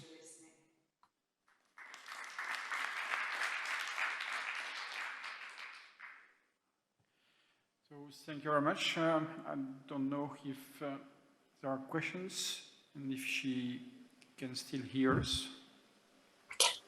Because we don't see her anymore on the screen, so she's still online or not? Yes, I am. No. So we have to move on to the next talk. So let's move on to the brain now with Janet Horn from Amsterdam that will discuss about brain involvement during COVID-19. Thanks very much. I will not use the word endothelium. This might be disappointing. It's good that you're still here. The sun is shining outside. Can I please have my first picture? Yes, there we go. These are my disclosures. So I was tasked to tell you whether the brain is affected in COVID-19, and I'm not an expert on this topic. So what I usually do when I prepare a presentation like this, I go to PubMed. And this is very helpful because you see that I found more than 4,000 papers. I was a bit out of time, so I was unable to read all of them. So I thought, okay, let's move to encephalopathy. That's a better terminology to use when searching for papers. That went down, the number went down to 3,200. Okay, but then I came across a nice meta-analysis. And this is not only ICU patients, it's all type of patients, and it's a review of all the studies which were published about brain and neurological complaints and symptoms after COVID-19 or during COVID-19. And this is the list.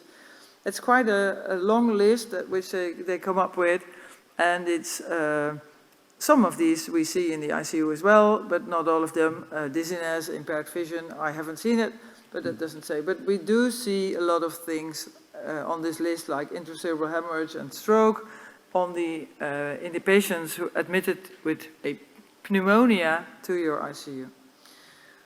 So this also leads me to the topic of long COVID, which is defined as ongoing COVID infection for a longer period, or post-COVID complaints, which can take many more weeks after you had the infection.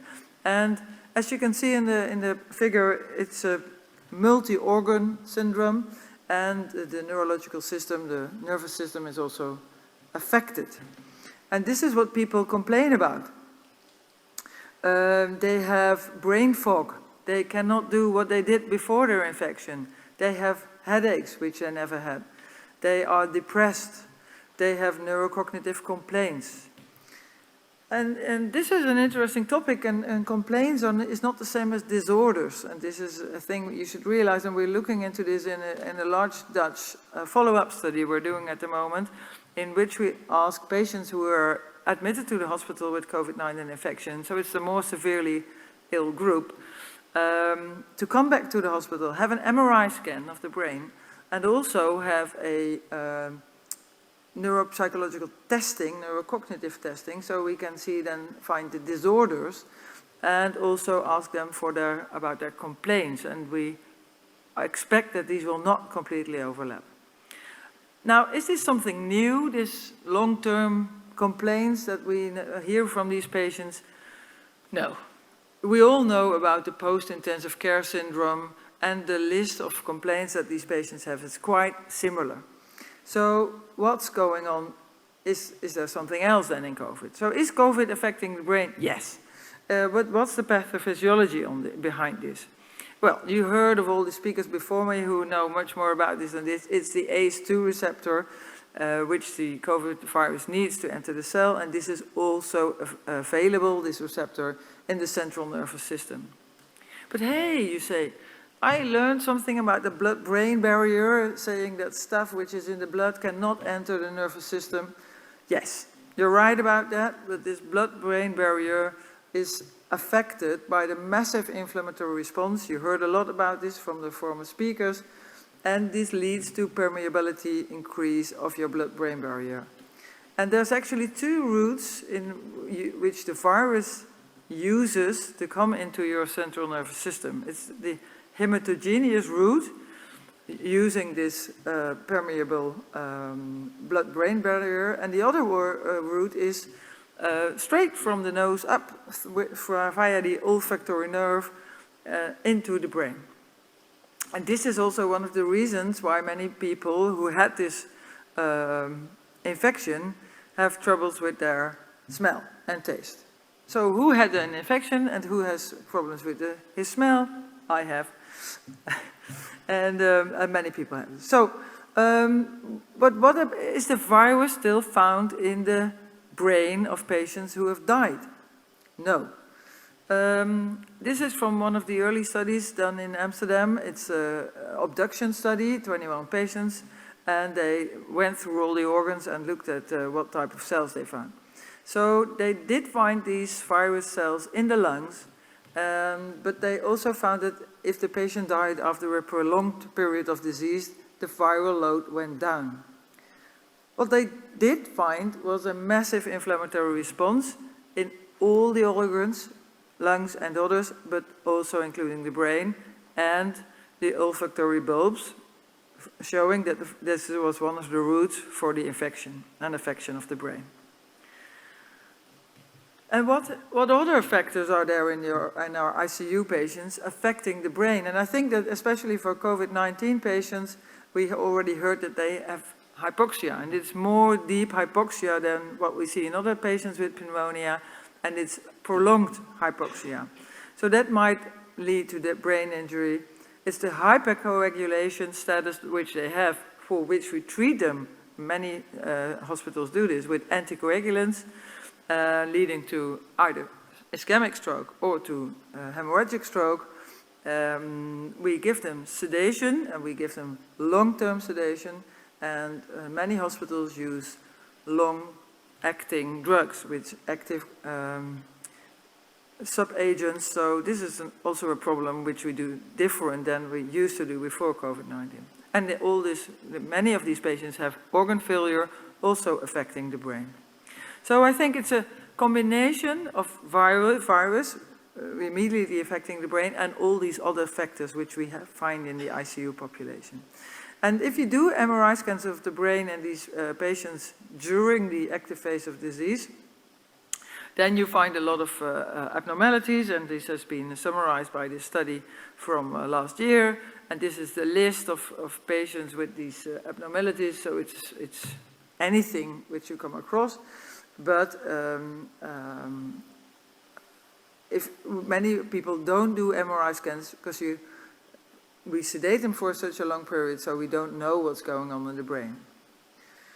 If you do an MRI scan, this is an example. Here you see in the upper slide, you see micro ischemic lesions, and then down you see a lot of little black dots, and the yellow arrows are pointing out too, but you see a lot more. This is all micro hemorrhages.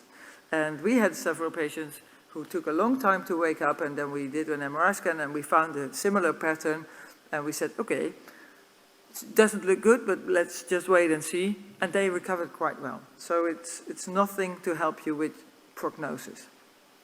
So this is also a study about long-term MRI done 60 in a long period after the hospital admission in recovered patients, and they also had control people, not patients, who were 39 healthy volunteers. And this is, I think, one of the drawbacks. If you want to compare these patients, you should at least have, let's say, less ill patients. So use patients who are not admitted to the hospital. And this is a list of abnormalities which they find. It's impressive and it's long-term. So these abnormalities in the brain, they really disrupt a lot, and they did a lot of fancy analysis, further analysis on the MRI scans which they have, and they say yes, on a microstructural level, you find long-term abnormalities in these patients if you compare them with healthy controls. So this is, so in answer to the question, does COVID-19 affect the brain? Yes, it does. In patients who are not so very ill, people who remain at home, they have the complaints, which we hear a lot of from the long COVID population. And in the ICU patients, the answer is also yes. And then in these popular groups, it's not just the virus, but it's also all the other things that we do to these patients in the ICU, and the severe hypoxemia due to the COVID pneumonia. And it has long-term consequences, and there's a lot of things we need to investigate about this, and not just for the brain, but also for the other organs which are affected by the disease. I think I have good news for you. So we do a lot of research, and we'll be back next year to discuss this further. And I think I have good news for you, because I'm ahead of time. So we pick up a bit and can go for a drink after the last presenter in this session. And that's it. Thank you very much. So, awaiting a potential question from the floor, are there any data on the neurological involvement in patients, in ambulatory patients with COVID-19? So, in the less sick patients, in those that not enter the hospital, to try to get rid of all these confounding factors we do have in the ICU, well, for example. Yes, this is a good topic, because if you really want to study the effect of the virus itself without all the other factors, I think that's not very easy to do, and especially not in the ICU population. So ideally, you would go down to the patients who stayed at home, but then these, of course, did not have the inflammatory response, so it's reasonable that they didn't have the disruption of the blood-brain barrier. So it's reasonable that they don't have any neurological problems. But if you listen to the complaints from the long COVID patients, many of them were not admitted to a hospital, so not severely ill is what we would say, and they still have this brain fog and concentration problems, etc. So this is a work in progress.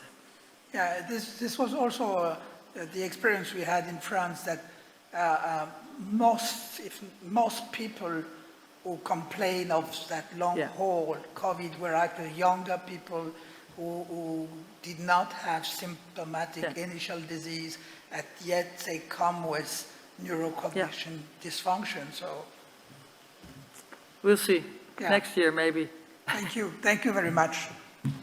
So thank you very much. It's time to move on to the last presentation from today from our chairman of the conference, Professor Jean-Louis Vincent, who deserves no introduction anymore. What is the cause of death? Well, thank you very much indeed. It's a recurrent question in my mind.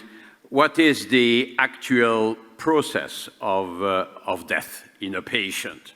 You know, when we say this patient died of cancer, could we actually know what the actual process was?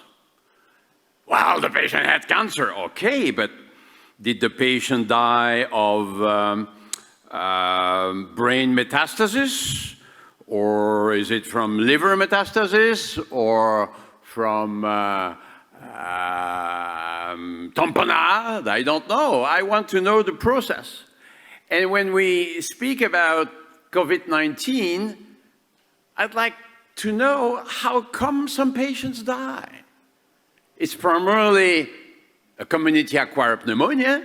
We have mechanical ventilators. We have ECMO.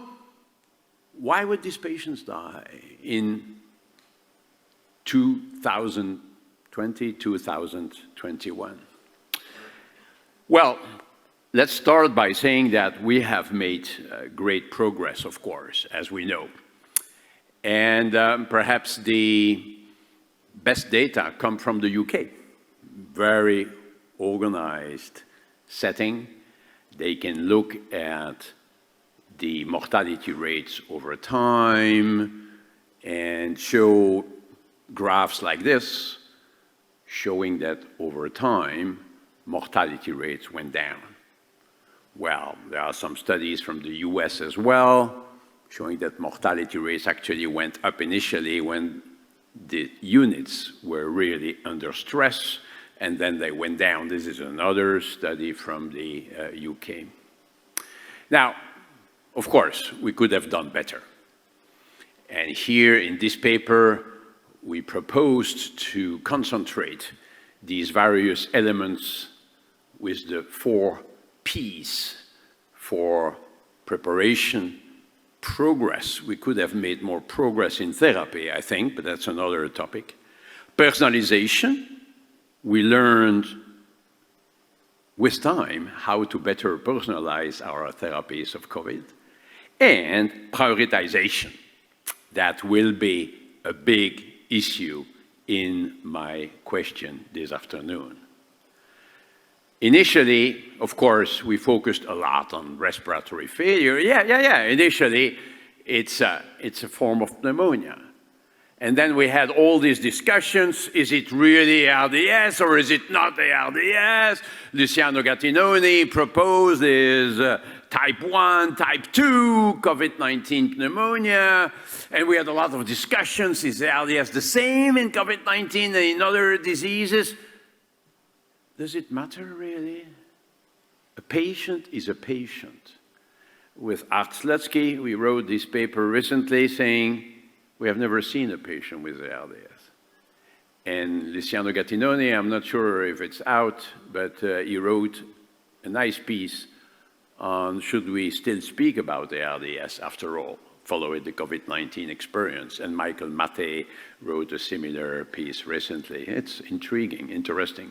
I have nothing against ARDS. I like to use ARDS. But I like to keep in mind that this is not a disease. It's just a syndrome. It means severe respiratory failure, and it may require mechanical ventilation with high PEEP levels, perhaps ECMO. But even on ECMO, actually, of course, mortality rates are not zero. I'm speaking primarily about VV ECMO. We could still go into VA ECMO if you like, and then we even bypass the need for a heart. But indeed, I think we heard it very well this afternoon. We can speak about a viral sepsis. Sepsis means infection plus organ dysfunction attributed to it, right? So if we look at the 6 major organ dysfunctions, we discussed them all. We just spoke about the brain, we spoke about coagulopathy, etc. And indeed, this has been already indicated at autopsy. You have some interesting findings. This is our study at the University of Brussels. We do a lot of autopsies for a number of reasons. We have facilities for this, and it's part of the training of the pathologists. And so this slide summarizes the observation that there is some heterogeneity in organ injury, but all organs are abnormal at autopsy, and we find the virus everywhere.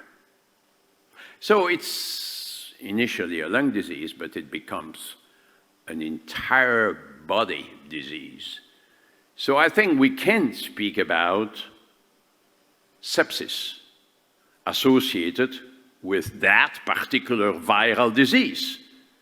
So it's more selective than speaking about sepsis in general.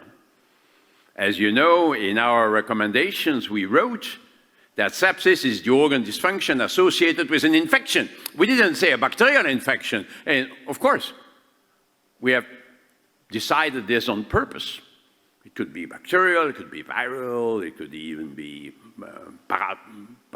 due to parasites like malaria, maybe fungi. So, yes, it is a form of sepsis. Is it a cytokine storm? As you know, this has created some debate. I don't think we need to use the word. In some patients, indeed, the cytokine levels are quite high. In some patients, they are not so high. This is a good illustration of this. So there is no need to speak about the cytokine storm that you could use more in some cancer patients receiving some particular forms of therapy. But in our field, I don't think we need to use the word. What I found particularly interesting is that the, again, this is about the cytokine levels and the circulating substance. You can find some interesting extracellular traps, like in other form of sepsis. So, yeah, the overall body response is actually not so dissimilar from what we find in bacterial sepsis.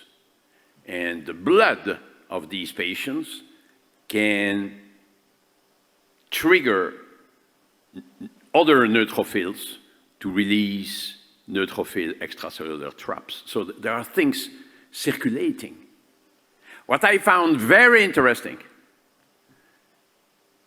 published in Science, very well reported, endotoxin levels are increased in COVID-19 patients with severe disease. Endotoxin in a viral disease? Yes, indeed. And so this cytokine release may be triggered maybe by the virus, but also by bacterial products. How come?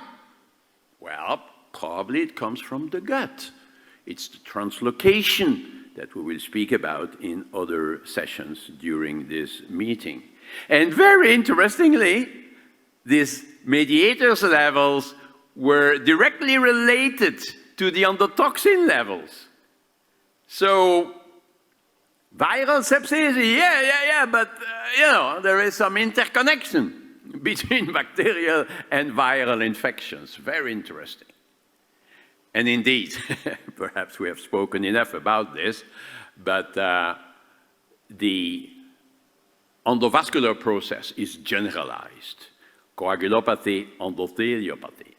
And as we heard from Beverly Hunt's presentation, the coagulopathy actually may be a bit different from the disseminated intravascular coagulation that we can observe in bacterial shock.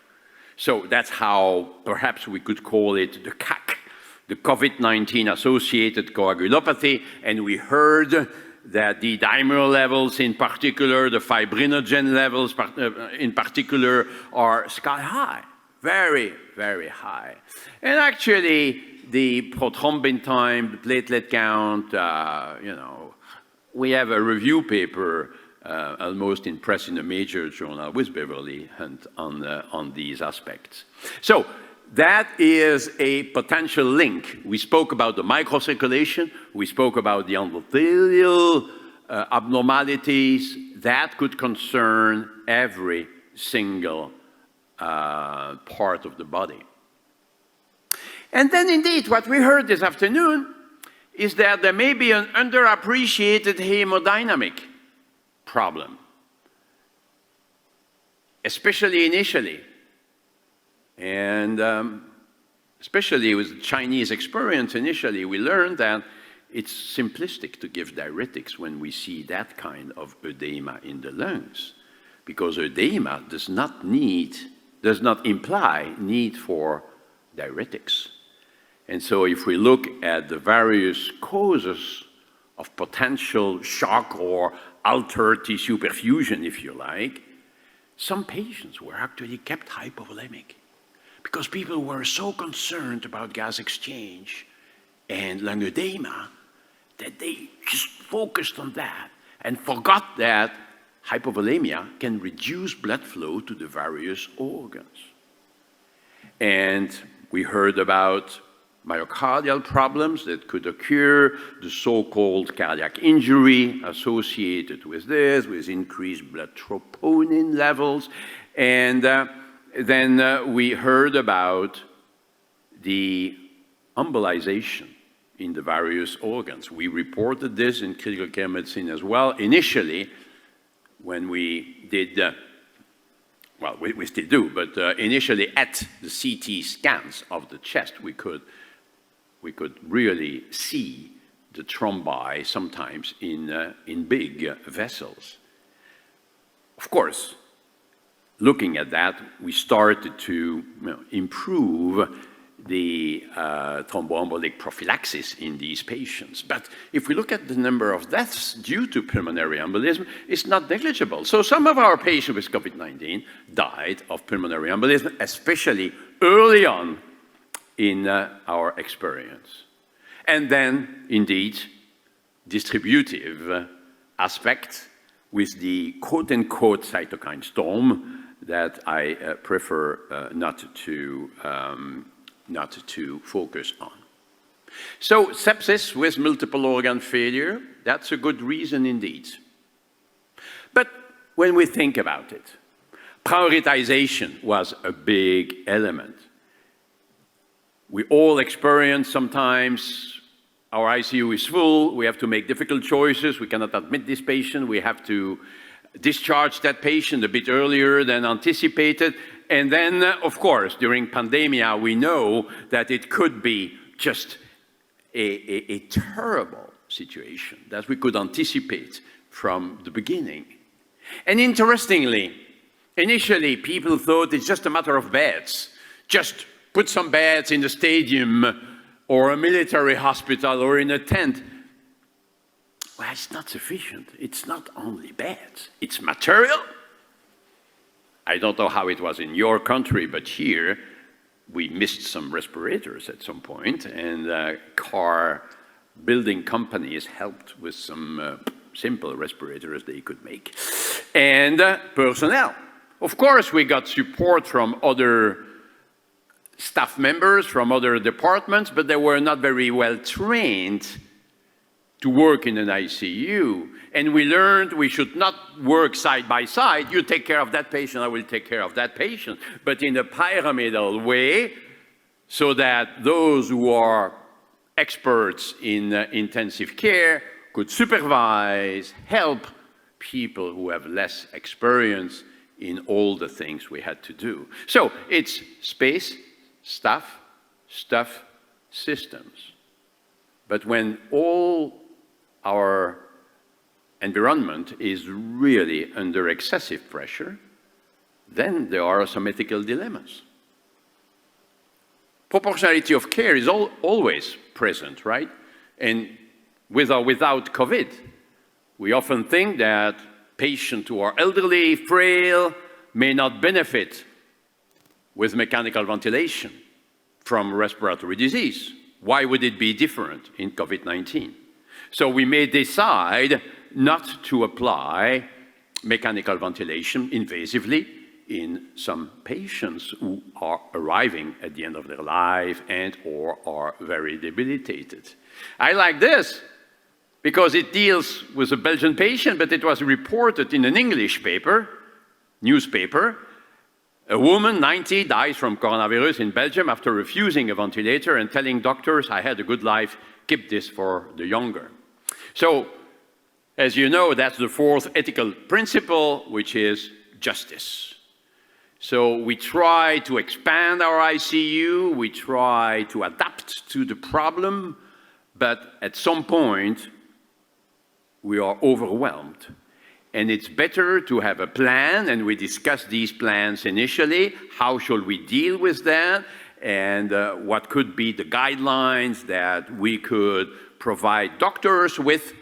And we need to be as objective as possible. That's the reason why we usually used some kind of scoring. This is the one we used in our institution. We used a clinical frailty score and a prognostic score combined to decide who we would admit in the ICU, and this could change depending on the external pressure, because we also had to keep some beds for non-COVID patients.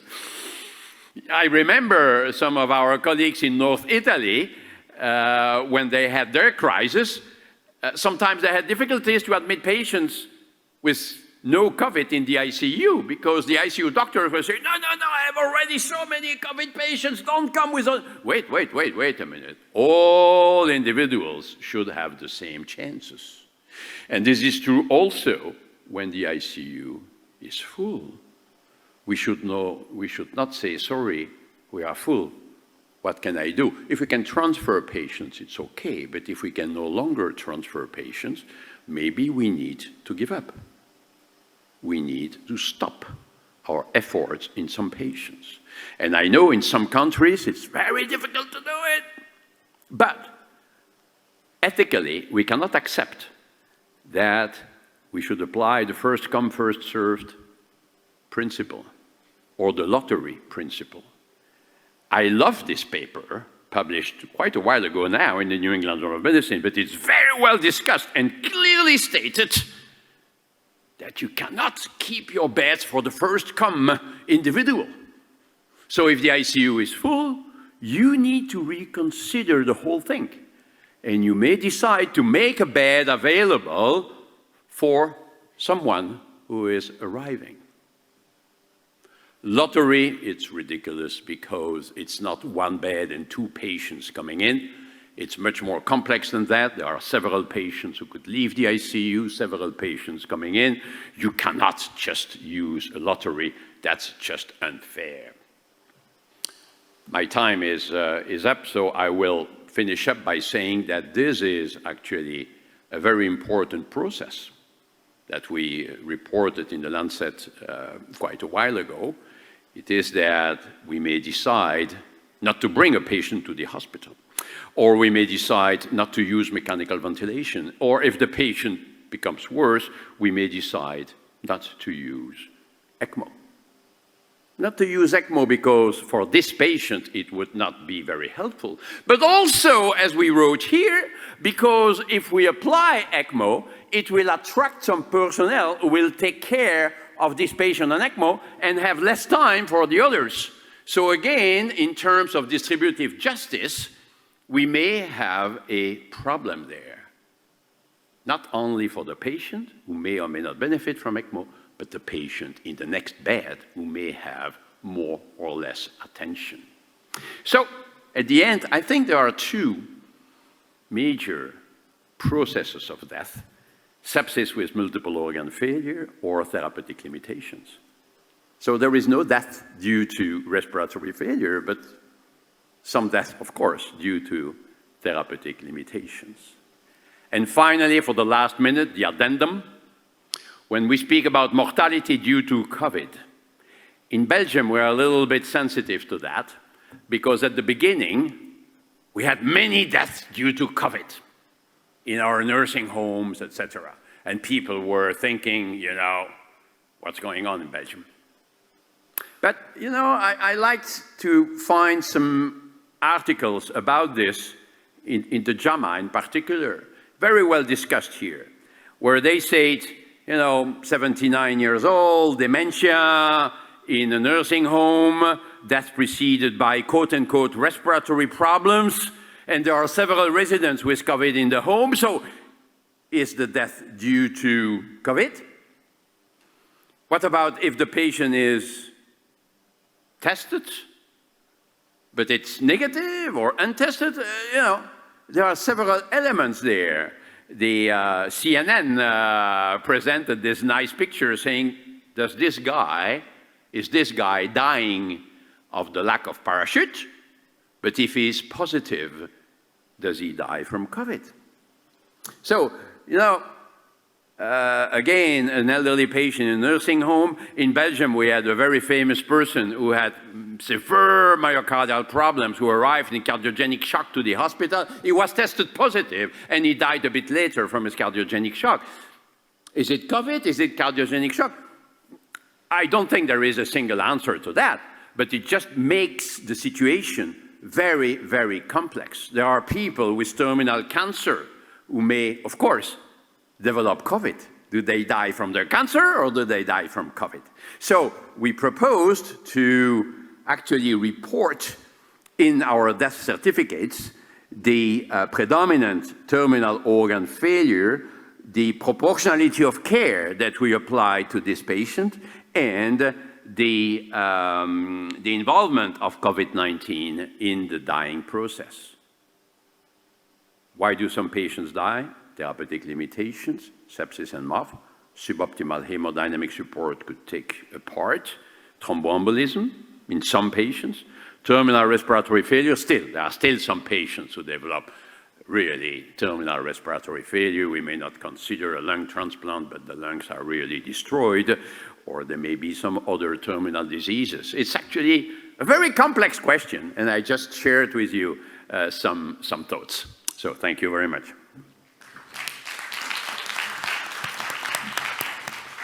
Thank you, Jean-Louis. I think that you covered the topic very well, and I think that everything was said, so I don't think there are any questions there. So thank you all for attending this very attractive session, and have a good evening. But do not forget to go to these poster sessions that begin